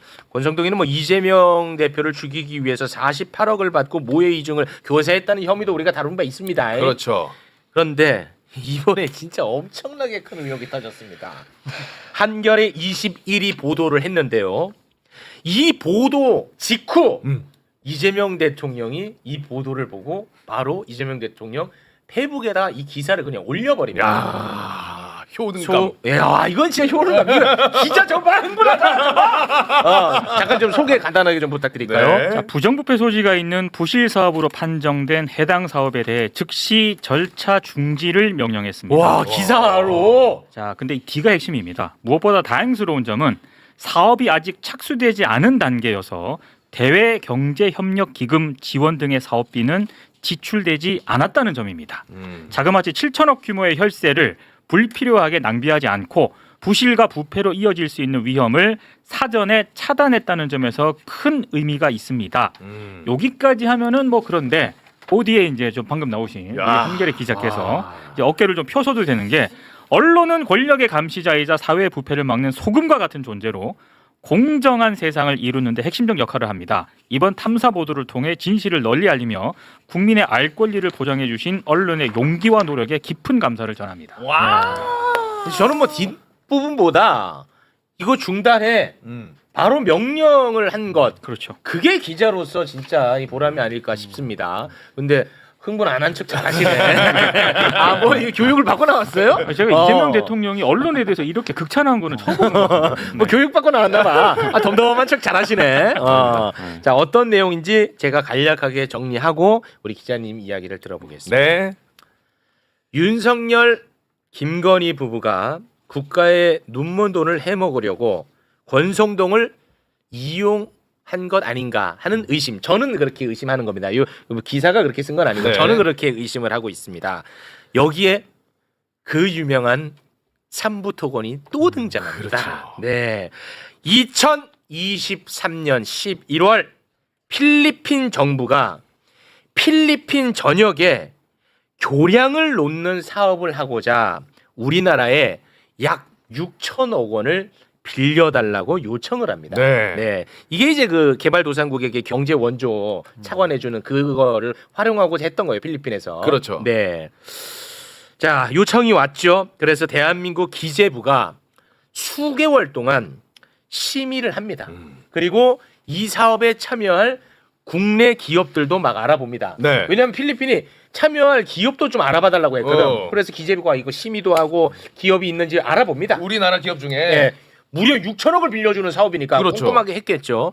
그런데 사업에 참여할 기업도 안 나타나고 그리고 무엇보다도 필리핀의 부실, 부패가 매우 심각하게 우려가 된다라는 결론을 짓습니다. 기재부에서. 왜냐? 필리핀에 취재를 해봤는데 필리핀에서도 그런 얘기를 하니까. 내부 자기들끼리도. 필리핀에서도. 그래서 2024년 2월에 기재부는 이 사업 지원하지 않기로 결론을 딱 내려버립니다. 네. 결론을 내린 거를 어떻게 알았는지 이때 바로 권성동이가 등장을 합니다. 뜬금없습니다. 왜 뜬금없냐? 권성동은요, 권한도 없고요, 이 사업과 관련해서 책임도 없는 자예요. 아무런 연관이 없는 자입니다. 근데 뜬금없이 권성동 갑자기 툭 튀어나옵니다. 그래서 당시 기재부 장관이었던 최상무기를 만나서 강력하게 압박을 가합니다. 소개해 주시죠. 지원을 다시 좀 검토를 해주세요. 대우건설 삼부토건 등이 여기 참여할 의향이 있습니다. 라고 얘기를 하는 거죠. 이거 엄청나게 압박을 가한 거야. 네. 그런데 직접 만난 거야. 근데 다시 한 번 말씀드리지만 권성동은요, 이 사업과 권한과 임무와 책임이 아예 없는 자입니다. 근데 생뚱맞게 간 거야. 네. 이런 압박이 있었음에도 불구하고 기재부는 2024년 2개월 후 4월에 2024년 4월에 필리핀에게 최종 통보를 합니다. 우리 지원하지 않겠다. 끝! 꺼져. 끝! 그러자 권성동은 기재부를 2차 압박합니다. 또! 대외협력기금, 그러니까 6천억, 이것과 관련해서 운용하는 데가 바로 한국수출입은행이거든요. 네. 이 한국 수출입은행이 진짜 이 대우건설 이 참여 의사가 있는지 확인을 해본 거야. 하겠다고 했으니까 확인을 해봤어. 확인을 해봤더니 거짓말이야. 대우건설 안 한대? 우리 안 할 건데 한 거야. 그래서 한국수출입은행이 필리핀에 다시 거부 의사를 밝혔습니다. 그러자 권성동이 또 나타납니다. 3차 압박 가합니다. 권성동이 기재부 관계자들을 이번에는 자기 의원실로 불러요. 야, 아무튼 그게 되나? 그것도 신기해요. 불러가지고 3차 압박 가합니다. 필리핀하고 외교를 생각해서 좀 지원하시오. 그리고 기재부하고 수출입은행 지금 필리핀에게 외교적 결례를 범한 거다. 이렇게까지 압박을 합니다. 이건 거의 협박이지. 협박이죠. 이 정도 너네 되면. 이제 큰일 났다. 잘못했다. 너네 이제 큰일 났어. 이거 그렇죠. 협박에 들어가는 겁니다. 그래서 결국 2024년 10월에 기재부는 권성동의 압박에 못 이기고 3번의 압박. 6천억이었잖아요, 규모가. 네. 이 규모를 이제 대폭 낮춥니다. 한 1,000억. 1,000억 규모로 해가지고 필리핀 교량 사업 타당성 조사를 하라고 용역 발주를 승인합니다. 이거 다 했거든, 타당성 조사. 근데 또 다시 이제 승인하는 거 하도 지랄하니까 이제 취재 기자의 말씀을 들어보겠습니다. 정리는 어떻게 잘 됐나요? 네, 설명을 잘해주셔서 제가 덧붙일 말이 없을 것 같은데, 네. 뭐 제가 말씀드리고 싶은 거는 이제 권성동 의원께서 취재를 하는 동안부터 보도가 나간 뒤까지 연락을 계속 드렸는데 연락이 네. 없으셨다가 어제 이제 대통령께서 이제 언급을 하시고 나서 이제 반박 하시는 이제 페이스북 글을 올리셨더라고요. 권성동 의원께서. 네. 그래서 그거에 대해서 저는 보고 사실상 인정하셨구나. 그래요? 그렇게 생각을 했던 게 네네네. 왜냐면 사업에 대해서 너무 잘 알고 계시고 그다음에 이 사업이 그러니까 필리핀 모듈형 교량 사업이 필요하다는 소신을 갖고 계시다라는 게 이제 그래서 읽히더라고요. 그래서 그리고 압박 정황 같은 것도 이제 예를 들어서 뭐 그 일본을 언급하면서 이제 수출입은행이 외교적 결례를 범했다라는 그런 정황도 이제 스스로 또 이제 써주셔가지고 사실상 자백이네요. 그래서 저는 그렇게 생각을 했는데 뭐 이제 조목조목 반박을 할 수 있지만 시간이 좀 길 것 같아서. 근데 기자님은 어떻게 이렇게 꼼꼼하게 취재를 잘했어요? 전 진짜 보면서 되게 놀랐어요. 원래 사실은 이제 저희 이제 한겨레 21은 한겨레 신문과 같이 운영되는 이제 주간지기 때문에 기사 길이도 길고 좀 더 심층 취재를 하는 거를 목적으로 하고 있어서 사실은 원래 그 전에 짧게 보도도 할 수 있었을 텐데 취재 과정을 좀 길게 잡고 취재를 하면서 좀 구체적으로 이거 굉장히 그 내밀한 이야기인데 그게 취재가 너무 잘 돼서 저는 놀랐습니다. 도움을 주신 분들이 이제 진짜 훌륭합니다. 네. 그리고 사실 이게 어떻게 취재가 시작이 됐냐 이제 말씀을 드리면 사실 시작은 명태균부터 시작이 됐는데 명태균이요? 저희 팀에서 사실 명태균 씨를 이제 계속 취재를 해오고 있었는데 그래서 이제 명태균 씨가 갖고 있는 명태균 씨가 사용했던 하드디스크를 저희가 입수를 했었어요. 그래서 일부는 보도를 했는데 그 와중에서 이제 저희 같은 팀원 선배가 이제 발견을 한 문건이 이제 현대로템이 이제 청탁을 명태균을 통해서 청탁을 하려던 이제 문건을 발견해서 보도도 했습니다. 그래서 그 이후에 이제 현대로템 관련한 기사가 나가니까 현대로템 관련한 EDCF 그러니까 저희 대외경제협력 차관에 문제가 있다라는 이제 제보들이 쏟아지기 시작한 거예요. 그래서 EDCF는 저는 EDCF라는 걸 또 몰랐거든요. 그래서 그냥 ODA 일종이구나 하고 얼핏 들었는데 그래서 이제 명태균 씨로 시작된 게 EDCF 취재로 이어졌고 그 취재하는 과정에서 이제 만난 분들이 많은데 그분들 중에 이제 권성동이라는 이름을 언급하신 분이 계셨어요. 그래서 권성동이라는 이름을 처음 들었고 권성동이 어떻게 개입했는지 이제 조금씩 추적을 하면서 이렇게 기사가 완성이 됐습니다. 오늘 그 한겨레 21의 보도를 소개하면서 제가 첫 문구가 이렇게 시작했잖아요. 윤석열 김건희 부부가 대한민국의 눈먼 돈을 먹기 위해서 권성동을 활용한 것이 아닌가 하는 의심이 든다라고 저는 시작을 했는데 여기에 대해서 동의해요, 안 해요? 사실 저는 딱 제가 확인한 것만 말씀을 드리는데 알아요. 제가 확인을 못했으니까 못 썼고 그러니까 의심한다라고 했잖아. 동의하시잖아. 왜 그래? 약간 그 뉘앙스도 있더만. 결코 그 특사 보낸 거 얘기했더만 2022년 6월인가에 권성동이가 필리핀에 한번 특사로 가잖아요. 네네. 근데 그 당시도 저도 이제 기사를 거의 완성한 상태에서 권성동 의원께서 필리핀과 어떤 인연이 있을까? 왜냐하면 외통이나 뭐 기재위나 이런 데서 계시지도 않았던 것 같거든요. 그렇습니다. 어떤 인연이 있으실까 하고 찾아보다 보니 이제 특사 관련 당시에 2023년이었죠? 2022년. 2년이요. 취임 직후에. 최욱 앵커보다 더 황당무계하고 부드럽게 질문을 좀 드려볼게요. 이거 황당무계하고 가정입니다. 그러면은 여기에서 받아 먹을 결심이다. 라고 했을 때 어디서 받아 먹습니까? 이 건설회사에서 받아 먹습니까? 아니면 외국이라는 필리핀에서 받아 먹게 됩니까? 뭐 저는 사실 가능성은 다 열려 있다고 생각하고 지금 알아보는 중인데 알아보는 중이긴 한데 저는 이게 여러 가정을 저도 이제 세워봤거든요. 근데 첫 번째는 누군가의 지시가 있었을 것이다. 그다음 두 번째는 개인적으로 어디선가 뭔가 이득을 취할 곳이 있었을 것이다. 아니면 정말 필리핀과의 이 외교를 강화하기 위한 소신이다. 여러 가지를 했는데 세 번째는 아닌 것 같고. 3번. 기자님. 3번. 3번. 왜 얘기해? 시간 없는데 말이 돼? 다 가능성을 열어놔야지. 아니 그게 아니라 그 관련 상임위도 아니고. 그래서 찾아보니까 그러니까 말씀해주신 대로 관련 상임위도 아니고 그러니까요. 인연이 2022년에 특사 갔다 온 것밖에 없더라고요. 그래서 그거 빼세요. 딴 데 가서. 그래서 저는 그 가능성 두 가지는 다 가능성이 높다고 생각을 하는 편인데 첫 번째는 뭐 약간 수사의 영역이고 최근에 이제 밝혀진 뭐 캄보디아 그다음에 EDCF 관련해서 우크라이나 재건 사업 이런 것들도 수사를 통해서 밝혀진 게 많잖아요. 그래서 그거는 좀 수사의 영역이라고 생각하고 두 번째로 이제 개인적으로 뭔가 이득을 얻을 게 있었다라는 가능성도 저는 높다고 생각을 하거든요. 그래서 그것도 좀 지금 추적을 해보고 있는 중이에요. 아니 보세요. 권성동이가 아까 그 삼부토건 얘기한 거 다시 좀 올려주시겠습니까? 만약에 이 작품이 권성동 개인 차원의 작품이었다고 쳐요. 그러면은 삼부토건이라는 단어가 어떻게 나옵니까? 삼부토건이 저런 해외 사업을 할 수 있는 수준이 아니에요. 안 되는 걸로 알고 이때 있는데. 아니 이때는 이 사업만 못하는 게 아니라 삼부토건은 아예 그냥 기업 자체가 기울 맞아요. 때죠. 네네. 맞아요. 왜 이런 얘기 안 하시나요? 말씀드릴게요. 너무 말씀드릴 게 많아서. 그리고 대우건설도 네. 사실은 저게 실제로 정부 돈이 들어가서 있다가 저게 예. 중흥건설에 인수되기 직전 그 네네네네. 타이밍쯤인 거죠, 그죠? 예, 예. 네. 아 그래요. 그래서 대우건설도 사실 의향이 있다고 처음에는 밝혔다고 저도 이제 확인을 했는데 나중에 이제 실제로 350개 교량 그다음에 좀 구체적으로 아마 검토를 해보셨겠죠. 네. 대우건설에서도 그 수출입은행에서도 그럼 너 진짜로 이제 권성동 의원께서도 얘기를 하셨는데 대우건설 진짜로 하실 생각 있으세요? 물어봤을 때는 좀 어렵다. 그래서 대우건설은 병풍 서졌을 가능성이 있네. 좀 어렵다고 하셨고 그다음에 오히려 대우건설 쪽에서는 우리보다는 중견기업 다른 중견기업이나 중소기업에서 맞는 게 적당하다라고까지 얘기를 했다는 구체적인 정황이 있어요. 그래서 네. 대우건설은 진짜 하실 의향이 없었던 것 같고 EDC의 네. 규모가 대기업이 갈 만큼 크진 않거든. 이거. 네. 어. 그리고 또 삼부토건은 제가 삼부토건.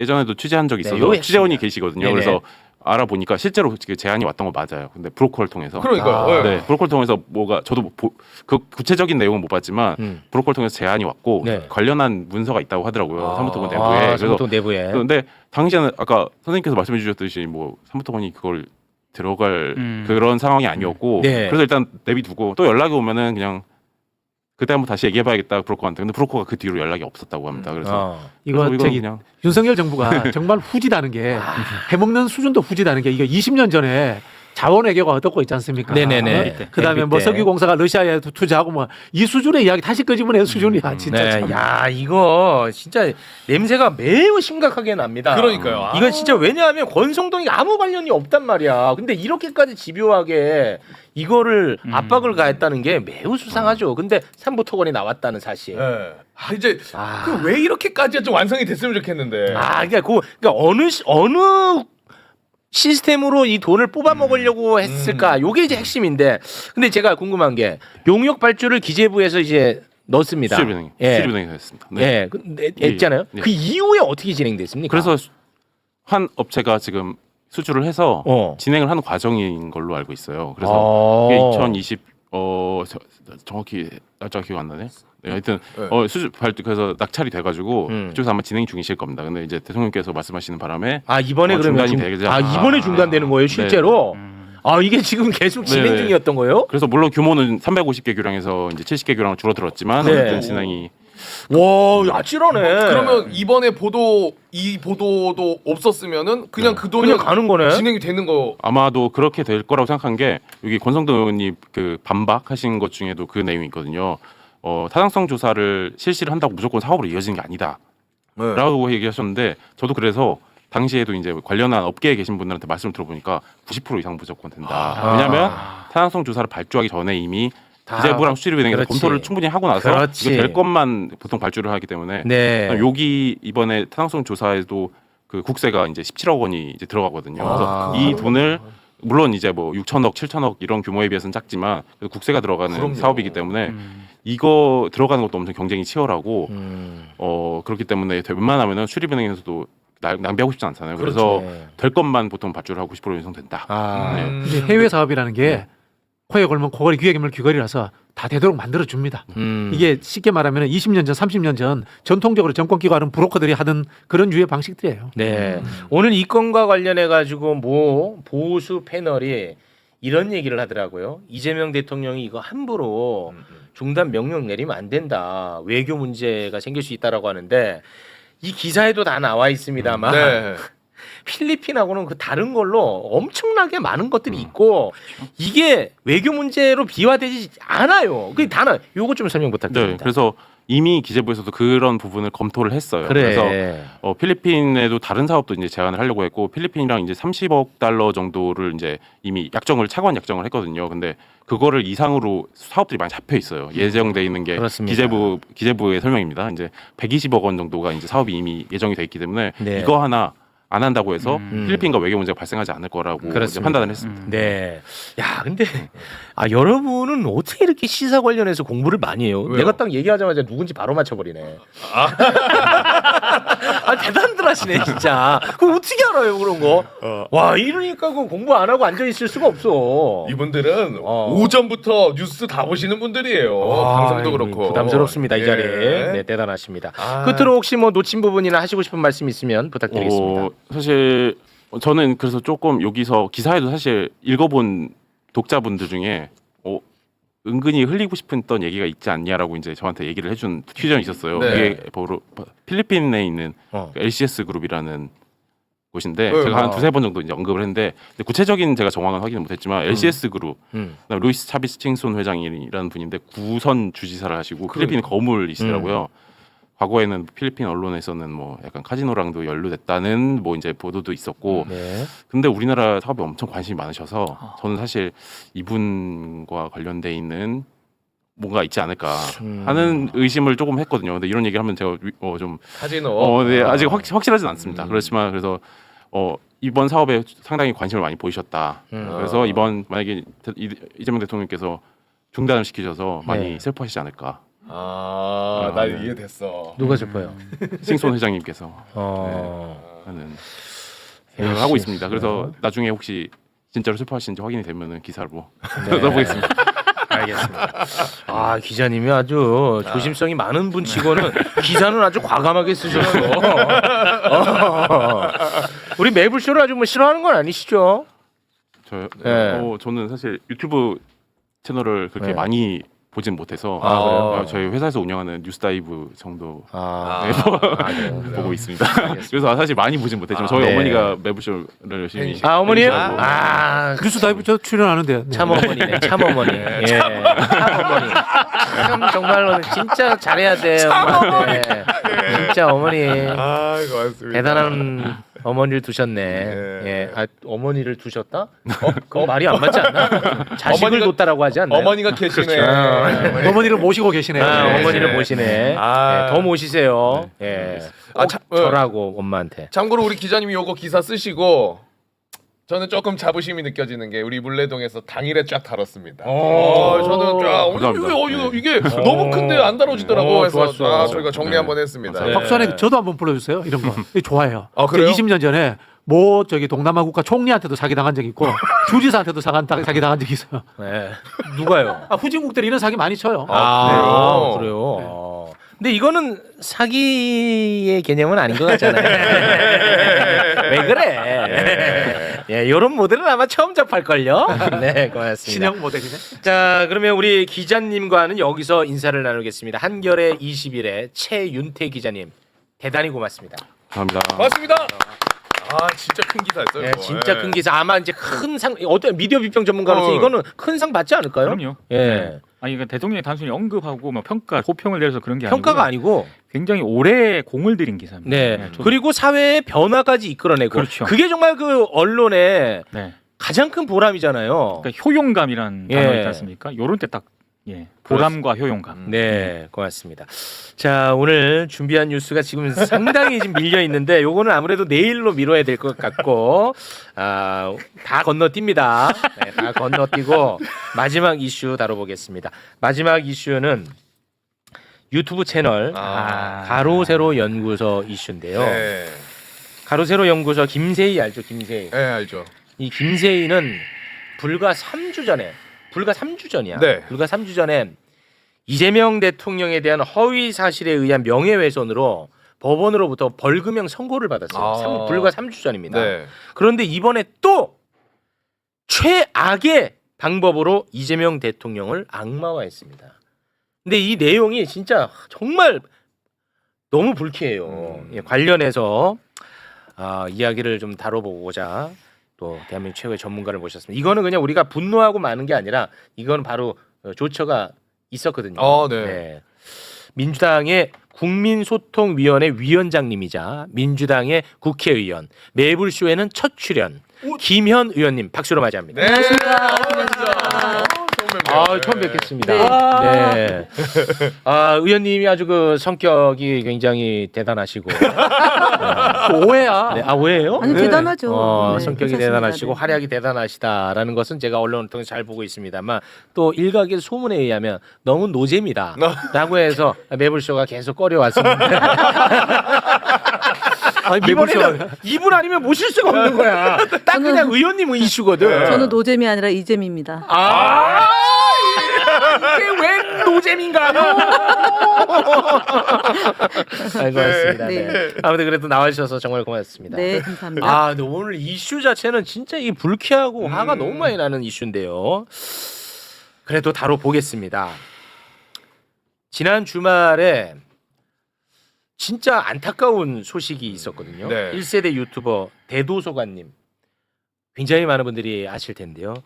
사망하는 일이 네. 있었습니다. 그런데 이 안타까운 죽음을 이재명 대통령을 악마화하는 수단으로 활용을 했어요. 이건 정말 일단은 썸네일부터 잠깐 좀 보겠습니다. 이런 식으로 아니 예. 해도 너무 아무런 근거도 없고요. 아무런 연관성도 없습니다. 밑도 끝도 없이 저렇게 하는 거예요. 네. 자, 내용은 어땠냐? 정말 그 끔찍한데요. 내용을 잠깐 듣고 오겠습니다. 이재명과도 굉장히 여러 차례 방송을 했었다라는 점. 그러면 이게 여러분들 우리가 이상한 게 언제나 이재명 주변인 왜 이렇게 항상 숨지는 일이 숨진 채 발견되는 일이 왜 이렇게 많은가? 자, 그런데 신기하게 이렇게 이재명 주변 사람들은 꼭 이렇게 갑작스럽게 숨진 채 발견된다. 자, 그런데 이 대도서관이 어떻게 보면 좌파 진영에서 유독 잘 밀어주고 땡겨주고 하던 사람이거든요. 왜 숨진 채 발견되냐? 지금 이재명과 누구보다도 가까웠던 사람입니다. 예? 누구보다도 이재명을 잘 아는 사람이에요. 너무 진짜 너무 불쾌하고 너무 고통스럽습니다. 근데 이거는 분노에서 끝나면 안 된다. 행동으로 옮겨야 된다. 네. 의원님 네. 정리를 좀 한번 해주시죠. 네, 그래서 저희가 이 유튜브로 가세현 김세희가 여러 차례 걸쳐서 이재명 대표와 가까운 사람이 죽음으로 이르게 됐다라는 얘기를 해서 저희가 그 정보통신망법하고 명예훼손으로 고발 조치를 즉각했습니다. 아니 근데 이게 한두 번이 아니더라고요. 제가 이거 오늘 준비하느라고 봤는데 이거 이후에도 또 뭐 계속 이재명 대통령에 대해서 엄청나게 언론에서도 두 차례 악마화하더라고. 걸쳐서 특히 이제 유튜브에서 생성하기 전에 국민의힘에서 이재명 대표가 재직 시절에 대표 시절 대통령 되기 전에 이제 주변에 있는 사람이 죽으면 이재명 때문에 죽었다라고 얘기를 일단 먼저 국민의힘이 먼저 얘기를 하고 그걸 가지고 유튜브에서 저 생성하고 확대하는 이런 일들이 있는 거죠. 네. 지금 저희가 고발장에 쓸 때도 지금 사실은 이재명 대표를 둘러싸고 한 20여 건이 있는 것처럼 계속 유포가 되고 있어요. 그래서 그 내용까지 함께 넣어서 고발장에 접수를 시켰습니다. 네. 그래서 언론에서 이재명 대표와 관련이 있다, 죽음이 이런 내용까지 다 포함해서 조사해 줄 것을 요청하고 있습니다. 네. 가세현뿐만 아니라. 네. 그러니까 이게 그 주장하는 게 아무런 근거가 없고 너무 허황되고 황당합니다. 그렇죠. 그래서 그냥 이런 애들은 관심 안 갖는 게 최고다. 라고 생각한 적도 있어요, 제가. 근데 그 그렇잖아요. 진짜 위험하더라고. 커져요. 예, 커지더라고. 이게 사실은 우리가 이제 혐오, 편과르기 또는 관음증적 요소 이게 알고 보면요 생물학적으로 인간이 가지고 있는 약간 본성적 측면이 있는 거예요. 그걸 자극해서 이게 돈을 버는 거거든. 근데 우리가 아까 뭐 징벌적 손해배상제 반대한다고 하셨는데 네. 쉽게 말하면 이런 걸로 가지고 기존 법률에 의해서 본인이 범죄자로서 낙인이 찍히고 단죄를 당하더라도 그 반대급부의 이익이 더 큰 거야.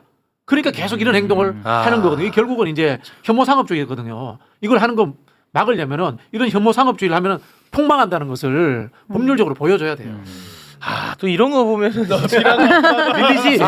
내가 지금 반대하세요? 반대하는 척했습니다. 언론중재법으로 저 배액을 가하게 하는 손해 그걸 반대하시고. 네, 저는 좀 반대하는 입장이긴 하거든요. 그러면은 지속적으로 좀 공부를 하셔서. 네.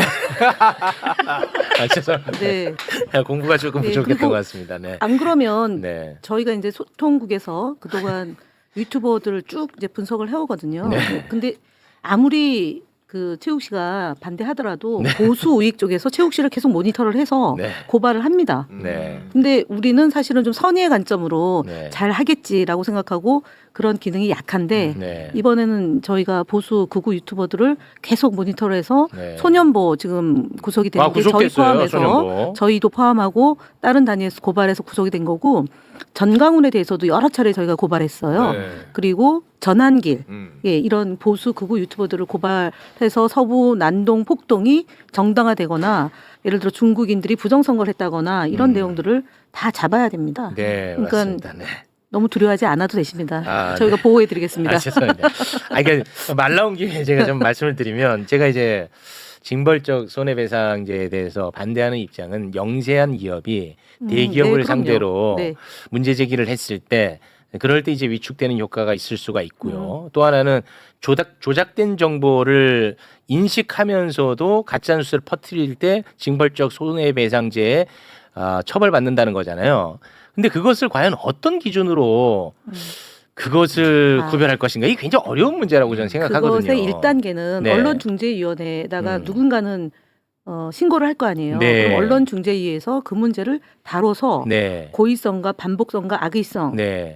그 고의성과 악의성이라는 것은 어떤 기준으로 다룰 것이냐 이게 굉장히 어려운 문제다. 사실 예를 들면 이런 네. 거죠. 이재명 대표가 소년원을 다녀왔다. 네. 이거는 이미 법원에서 불법하다라고 판단해서 벌금을 문 사건이잖아요. 그렇습니다. 근데 이걸 또 보도를 해요. 그러면은 그럼 고의성, 악의적으로 악의성, 알면서도 한 반복성. 거잖아요. 그렇죠. 자, 그러면 제가 거기에 대한 반론을 말씀드려 네. 보겠습니다. 예를 들어서 바이든 날리면이 있었습니다. 네, 그렇습니다. 정부에서는 바이든 아니고 날리면이라고 확정적으로 네. 우리에게 알려줬습니다. 네, 네. 그리고 사법부도 이거 정정 보도하라고 MBC에게 얘기했습니다. 네. 그럼에도 불구하고 1심에서. 네. 저는 끊임없이 이거는 바이든 아니고 날리면이라고 얘기를 해왔어요. 저는 아. 저는 그러면은 바이든이라고 바이든이라고 깜짝 놀랐어요. 죄송합니다. 바이든이라고 저는 노잼이세요. 끊임없이- 네, 죄송합니다. 놀랐어요. 대단히셨어요. 네. 말이 되냐 날리면이. 물 끊임없이 저는 뭐 사법부고 나발이고 내 기가 더 중요하니까 내가 바이든이라고 들리는데 난 바이든이라고 확정적으로 얘기했습니다. 그러면 저는 징벌적 손해배상제에 처벌 해당이 안 대상이 되죠. 왜 안 됩니까? 해당이 안 되죠. 뭐냐면은 첫 번째 언중위에서 일단은 그 문제를 다루고요. 그다음에 이제 민사 형사로 가는데 그것이 이제 1심, 2심, 3심까지 가야 되잖아요. 네. 그 사이에 국회도 있고 그다음에 또 다른 언론도 있고 그리고 양심을 갖고 있는 많은 변호사들도 있고 그래서 최욱 씨를 보호할 거라니까요. 네. 근데 그 사이에 나는 만신창이 돼 있잖아. 그 그런데 과정이. 또 구독자분들께서 또 찾아오셔가지고 관심을 가져주시잖아요. 그냥 댓글로 의원님 봐봐 지금 잠깐 말 실수했는데 댓글에 다 나 윤호개인이래요. 내 편을 안 들어준다니까. 관심이에요 그거는. 그리고 그 즉시 여기서 또 하나 있어요.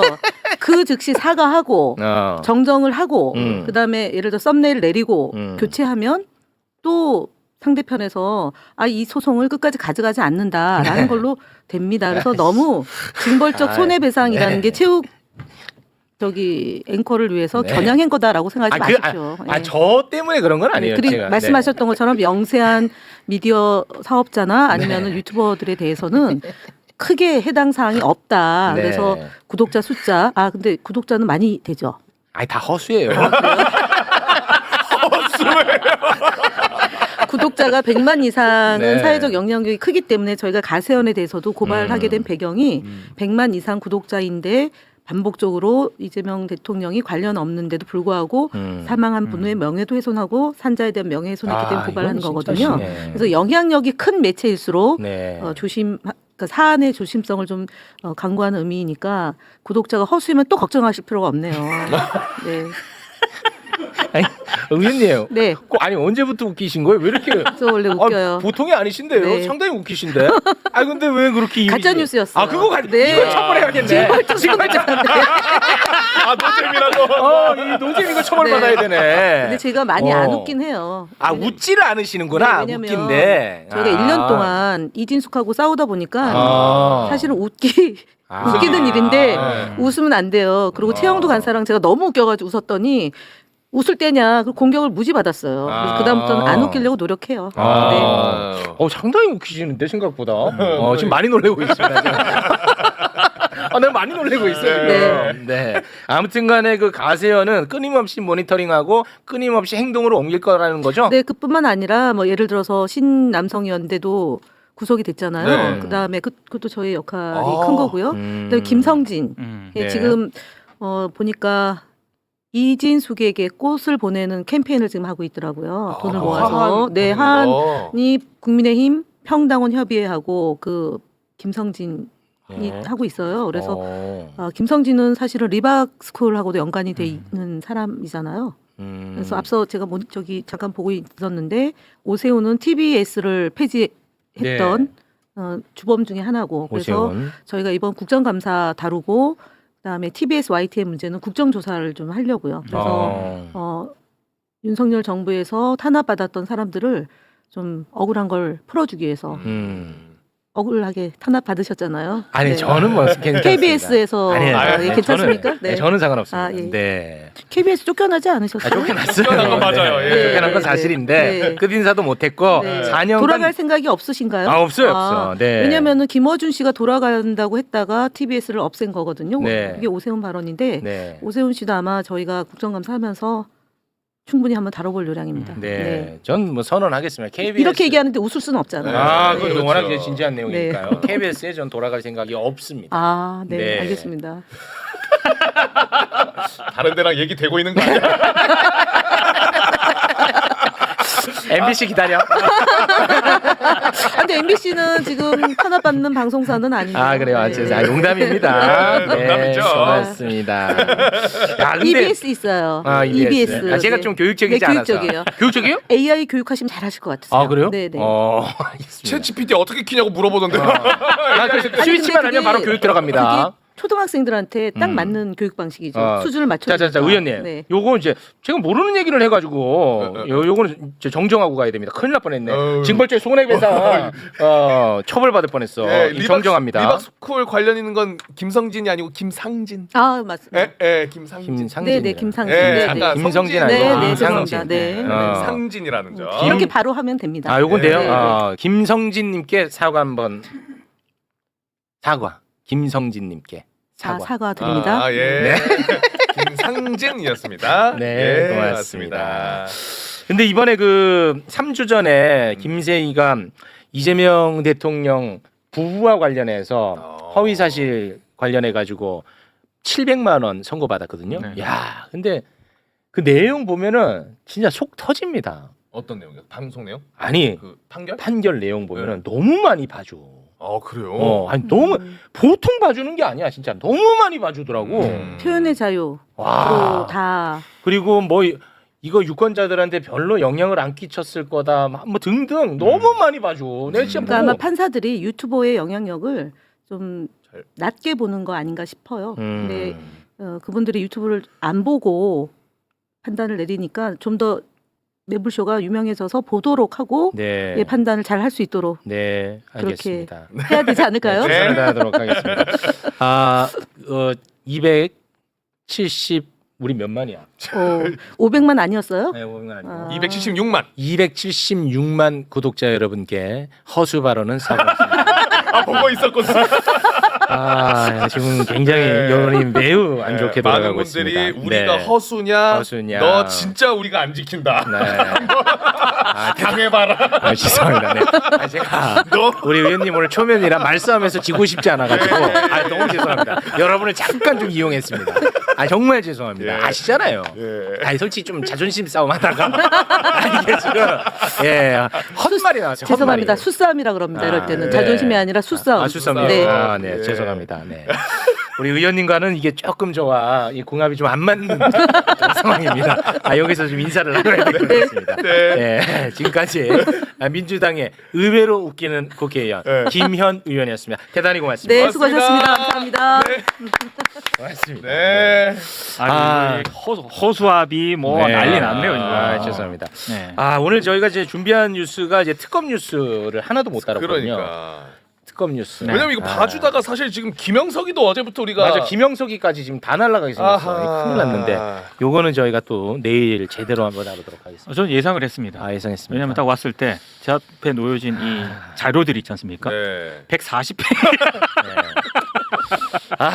이거 지금 못 따라가고 내가 진짜 이게 너무 속상해. 이 김건희 이 해상 술 파티 이거 그렇죠, 지금 이거. 며칠째 못 따르고 있고 그 이완 화백의 그림이 그렇죠. 이게 이야기가 재밌습니다. 그렇습니다. 매우 재밌는데요. 심우정. 야 이거 그 노동부에서 해낸 거야. 뭐를요? 심우정 딸 그래요? 채용 그래요? 절차법 위반했다는 거 노동부에서 이번에 한 거야. 이게 효능감이야. 근데 이제 강제 수사권이 없어가지고 없지. 예. 네. 공수처 수사에 따라서 조금 더 달라지죠. 얘가 없죠. 네. 그렇죠. 예. 강제 수사권 없죠. 네. 못한 게 너무 많네. 네, 뭐 야근하라고 하는데 여러분 저의 지금 장 지금 혹시... 조금 장이슈가 있는 상황입니다. 이 정도면 엄청난 정신력 보여드린 겁니다. 이거는 손흥민 이상의 투지를 보여드린 겁니다. 진짜 내 스스로도 너무 대견하다고 생각할 정도로 굉장한. 검사리는 내일 하나요? 검사리? 그건 다 모든 것들은 다 이제 내일 함께하도록 하겠습니다. 네. 예, 개인적으로는 좀 이기적이지만 가끔 그런 생각합니다. 매불쇼에서 시간 관계에서 넘어간 거 있으면 속으로는 저녁에 이거 해. 갖다 써라. 해야 돼. 이거 많이 알려야 돼. 예, 많이 알리겠습니다. 많이 알려. 예. 네. 그 영부인 DC에 의해서 검사 DC까지 지금 나오고 있거든요. 그래요? 네. 원래 이제 처음에는 뭐 연예인 DC 이런 거잖아. 그렇죠. 우리가 통상적으로 사용해요. 근데 영부인 DC라는 바쉐론 할 때 그때 이제 첫 개념이 등장해서 맞습니다. 우리가 빵빵 터졌는데 이번에 검사 DC가 또 나왔어요. 검사 DC. 나 검사예요. 그러니까 2천만 원 깎아줘. 바로 깎아줘 버렸습니다. 야. 검사 DC. 와, 네. 대단합니다. 보통 얘기들이 아니에요. 다들. 네. 자, 그리고 오늘 아까 이제 초반에 워낙 뜨거운 이슈를 다뤄가지고 많은 분들이 다 돌아선 것 같은데, 아무튼 다시 한번 죄송하고요. 여러분의 생각은 또 어떠한지 또 들어가면은 또 다 제가 또 모니터링합니다. 그렇죠. 어디서 내가 좀 잘못이 있었나, 쓱 들어갑니다. 그러니까 또 내일이면 또 새로운 모습으로 나타나는 거 아시잖아요. 아시잖아. 네. 아까 그 곽상원 의원 관련 이슈 때문에 욕을 많이 먹었는데요. 네. 그 부분도 오늘 좀 돌아가서 잘 또 공부를 해보도록 하겠습니다. 네. 이게 좀 예민한 이슈네요. 예민하죠. 예민합니까? 네. 왜 예민합니까? 왜 예민한지는 말해도 되잖아요. 그러니까 왜 이걸 이렇게 예민하게 받아들이는가에 대해서는 뭐 각자의 판단이 다르지만 네. 아무래도 이제 지금 민주당이라든가 이게 조국혁신당 이 사안도 있지 않습니까? 네. 요 맥락에서 좀 곽상원 의원의 발언이라든가 이런 것도 이제 같이 이제 다 포함이 되면서 그러니까 지금 그 얘기가 무슨 얘기냐면 이제 주간 경향의 어떤 김어준 기획보도 6편 요거에 대한 또 평가도 다르고 그 와중에서 또 곽상원 의원이 또 그 발언까지 얹었기 때문에 이제 그 연장선으로 이제 계속 논의가 확산이 되는 것 같습니다. 그래서 좀 예민한 상황이다 이거죠. 네. 네. 그러니까 뭔가 매듭이 짓고 이 논란이 또 새롭게 얹혀지는 게 아니라 계속 확산이 되는 와중에 또 곽상원 의원 발언까지 확산이 되니까 이게 좀 잘 매듭이 안 되는 거죠. 근데 그런 이야기가 이제 테이블 위에서 그렇죠. 이렇게 많이 이야기가 되어지고 그 안에서 다듬어지고 이거 좋은 거 아닌가요? 좋죠, 저는. 네, 좋다고 저는 봅니다. 매우 좋다고 봅니다. 네. 그러니까 저는 예를 들어서 이번에 그 검찰 개혁법 관련해 가지고 네. 중앙일보 아마 맞을 겁니다. 중앙일보가 정청래 대표 우상호 하고 우상호 수석하고의 그 갈등 관계 네. 아주 디테일하게 네네. 보도하지 않았습니까? 네. 그걸 언론이 굉장히 좋아했거든요. 그렇죠. 근데 저는 이거 얘기하면 또 혼날지 모르겠는데 그 좋은 거 아닌가요? 그게 나쁜가요? 좋죠. 아니 그 전에 우리가 며칠 전으로 돌아가면 돼요. 윤석열 정부 때 대통령실이 당을 완전히 장악해가지고 그렇죠. 얼마나 그 문제가 됐습니까? 그렇죠. 근데 큰 틀 안에서는 대통령실도 그렇고요, 정부도 그렇고요, 민주당도 그렇고 이견 없다라는 게 이건 일관된 목소리입니다. 그렇죠. 그 안에서 디테일을 서로가 다른 이야기가 오고 가는 거 너무 건강한 거 아닌가요? 맞습니다. 네. 맞죠? 이견에 대해서 토론하고 논쟁하는 게 그게 왜 문제입니까? 그거를 그러니까. 이상하게 우리 언론들이 보도를 하는 게 일단 문제고요. 또 이견이 없이 그냥 원사이드로 어떤 얘기가 되지 않습니까? 네. 그러면 또 그걸 또 문제잖아요. 맞아. 네. 이거 뭐 어떻게 하라는 건지 모르겠어요. 그러니까 네. 나는 그거 굉장히 좋게 봤는데 또 이게 논란이 되네요. 문제. 죄송합니다. 죄송합니다. 개소리 좀 그만하래. 죄송합니다. 요거 근데 저는 이제 분명히 말씀드리지만 제 생각을 정답이라고 생각하지 않고요. 첫째, 네. 정답이라고 생각하지 않으니까 여러분한테 강요할 수 없겠죠? 그렇죠. 강요하지 않습니다. 그러니까 이거는 선동이 될 수 없겠죠. 예, 선동하지 않습니다. 문득 이런 생각이 듭니다. 어제 저희가 녹화한 거 있지 않습니까? 올라갈 수 있습니까? 어제 저희가 녹화를 했는데요. 뭐 하나 녹화가 됐군요. 네, 이제 왜냐하면 이제 오늘 방송이 나가고 오디오로는 먼저 공개가 되고 녹화 방송은 이제 토요일에 공개가 되는데 영상으로는 그게 이제 바로 경향신문의 6편짜리 기획보도 관련한 이야기를 저희가 다뤘습니다. 네. 저희가 녹화했다는 사실을 네. 나는 끝까지 숨기고 싶었어. 왜냐면 이게 어떻게 될지 모른다. 근데 최경영 기자가 얘기를 해보는 거야. 최경영 기자가 페이스북에 최경영 기자가 나를 비난하는 것보다도 예. 이 사실을 알린 게 나는 더 싫었어요. 이게 어떻게 될지 몰라서 상황 좀 보려고 그랬는데. 상황 보려고 했거든. 와, 이게 다 꼬였어요 지금. 다 꼬였어. 그 찍어도 일단 나가야 되나? 나가야 돼. 안 나가면 이게 안 나가는 게 메시지가 되잖아. 그렇죠. 예. 이게 나가긴 나가야 됩니다. 근데 첫 인사 끝 인사만 나갈 수 있어요. 네, 반갑습니다. 네. 오늘은 조금 논란이 될 것 같죠? 여기까지입니다. 예. 근데 부탁. 네. 부탁. 자, 이 진짜 그 녹화할 때도 제가 이 말을 아마 50분 녹화 중에 48분을 했을 거예요. 뭘 했냐면 부탁을 제발 부탁드립니다.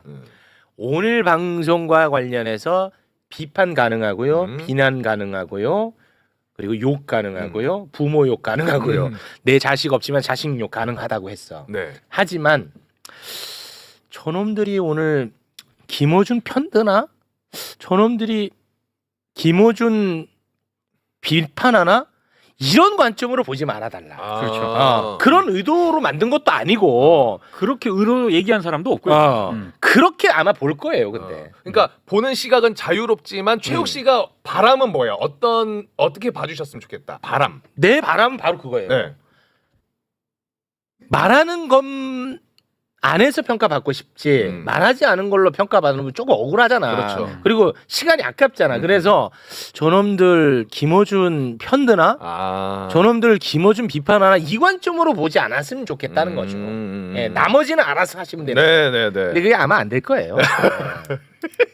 봐요 벌써부터. 벌써부터. 봐봐. 내용도 모르면서 벌써 뭐라고. 저거 또 김어준 가랑이로 들어갔다부터 그래 너가 김어준 자리 한번 차지하려고 또 비판하는구나. 너도 뭐 다르지 않구나 난리잖아요. 지금도 심지어 내용도 안 들어보시고. 심지어 보고 왔는데 문제더라. 이 공개가 안 됐어요. 야, 네 주말에. 주말에. 네. 오디오로는 오늘 들을 수 있나? 오디오로는 오늘인데요. 네. 이거 어떻게 해커를 빨리 섭외를 해서 이게 해킹을 해서 못 듣게 하고 싶은데. 네. 이거 봐, 벌써부터 김어준 방송 하청하지 마라. 김어준을 왜 비판하냐, 왜 갈라치겠지 벌써 반반으로 벌써 맞잖아요. 네. 그죠? 너 그럴 줄 알았다. 벌써 그럴 줄을 어떻게 알아요? 안 보셨는데. 아니 안 보셨는데 어떻게 그럴 줄 알아? 맞잖아요. 맞잖아. 주말 기대된다는 분들도 많이 계시네. 그래도 참 쉽지 않네요. 이겨내야죠. 이겨냈죠. 그 이겨냈죠요. 예. 이겨냈죠. 그렇죠. 뭘 이겨내야죠. 이겨냈죠. 여러분 저 보통 내기 아니죠. 저 보통 내기 아닙니다, 네. 여러분. 그러나 이제 뭐 항상 최선을 다해서 소통하려고 애를 많이 씁니다. 네, 많이 쓰고요. 고맙습니다. 자, 근데 요거 하나 다시 한번 말씀드리면, 네. 얘기 맘 편히 하세요. 네. 자꾸만 이거 봐봐. 지금도 자꾸 인물 위주로 이렇게 가니까 얘기를 또 안 할 수가 없는데 김어준 씨하고 우리 대한민국 국민 중에 가장 관련 없는 사람들로만 모셨어요. 현재뿐만 아니라 과거까지 다 포함해서 김어준 씨랑 거의 방송을 같이 안 한 분들. 그건 맞잖아요. 저 안 했습니다. 예, 한 번도 한 적 없고 앞으로도 안 할 거라고 선언했고. 뒷얘기는 안 하고 이거는 얘기가 안 되는 모양인데요. 아무튼 뭐 그렇게 될 것 같기도 하고. 네. 그래서 이해관계가 없어, 솔직히. 진짜로. 예. 이해관계 없고요. 그러나 뭐 전혀 먹히지 않고요. 네. 근데 나는 말을 참 못하나 봐. 왜요? 아니요. 전혀 설득력이 없잖아. 한 명도 설득을 못해. 단 한 명도. 한 명도 설득 못해 나는. 에휴, 나는 정말 보습학원부터 다녀야 될 것 같아요. 보습학원. 네, 보습학원, 웅변학원 다녀야 될 것 같습니다. 그래도 스피치학원. 우리 제티님도 슈퍼챗 보내주시면서 우가 사랑해 응원해 주. 사랑해. 대단히 고맙습니다. 네. 자, 이렇게 또 함께 해주시는 분들이 또 많이 계시고 주말 기대하는 분들도 많이 계신 많아요? 거고. 네. 예. 고맙습니다. 그리고 최욱 씨가 또 댓글 의견들을 보고 반영할 네. 것도 반영합니다. 반영하잖아요. 네, 예. 진짜입니다. 이러면서 또 예. 모두 이렇게 그렇습니다. 좋은 방송 만들어가는 그렇습니다. 거니까. 예. 하지만 또 중심이라는 것도 잡아내야 되거든요. 그렇죠. 예. 아니 뭐 최웅 너는 나가 죽어라. 최웅 너는 장수해라. 이게 반반이에요, 실제. 그럼 적당히 살면 되죠.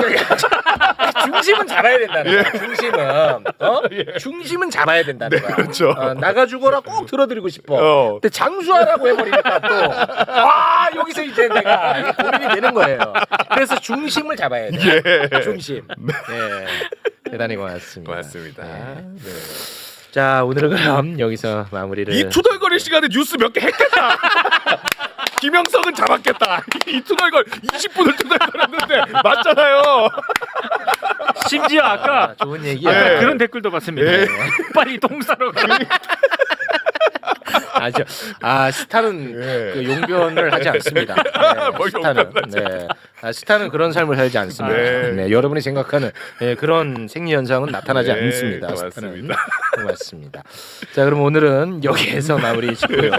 저는 일단 스피치 학원 빨리 끊으러 가야 될 것 같습니다. 네. 참고로 스피치 강사가 최영진인 거 아시죠? 최영진 스피치 강사 맞잖아. 스피치 강사. 발성부터 가르칩니다. 최영진 씨는. 네, 고맙습니다. 자, 그러면 저희 세 명이 같이 인사를 좀 드리겠습니다. 저희는 네. 오늘 여기서 마무리 짓고요. 내일도 역시 진짜 생방으로 다시 인사를 드리겠습니다. 여러분 요새 뭐 좋아요 안 눌린다는 거는 자각을 했으면 좋겠습니다. 전혀 누르지 않으십니다, 여러분. 네. 제가 여러분께 알려드리는 거예요. 알 권리 차원에서. 5만. 여러분은 지금 네. 좋아요를 안 누르는 분들이라는 거예요. 그건 제가 알려드리는 거예요. 정보 차원에서. 정보 차원에서. 예. 여러분 그런 사람들입니다. 제가 알려드리는 거예요. 어디 가서 고개 들고 다니지 마세요. 네. 좋아요 안 누르는 분들이더라고. 이분들. 이러고 나서 내일 네. 어제 마지막에 제가 그렇게 언급한 부분은 대단히 죄송하다는 말씀 전해드리면서 여러분 제가 사랑하는 거 아시잖아요. 또 이러다가 또 예. 자, 내일 진짜 생방으로 다시 인사드리겠습니다. 네. 함께해 주신 여러분 고맙습니다. 고맙습니다. 정말 고맙습니다.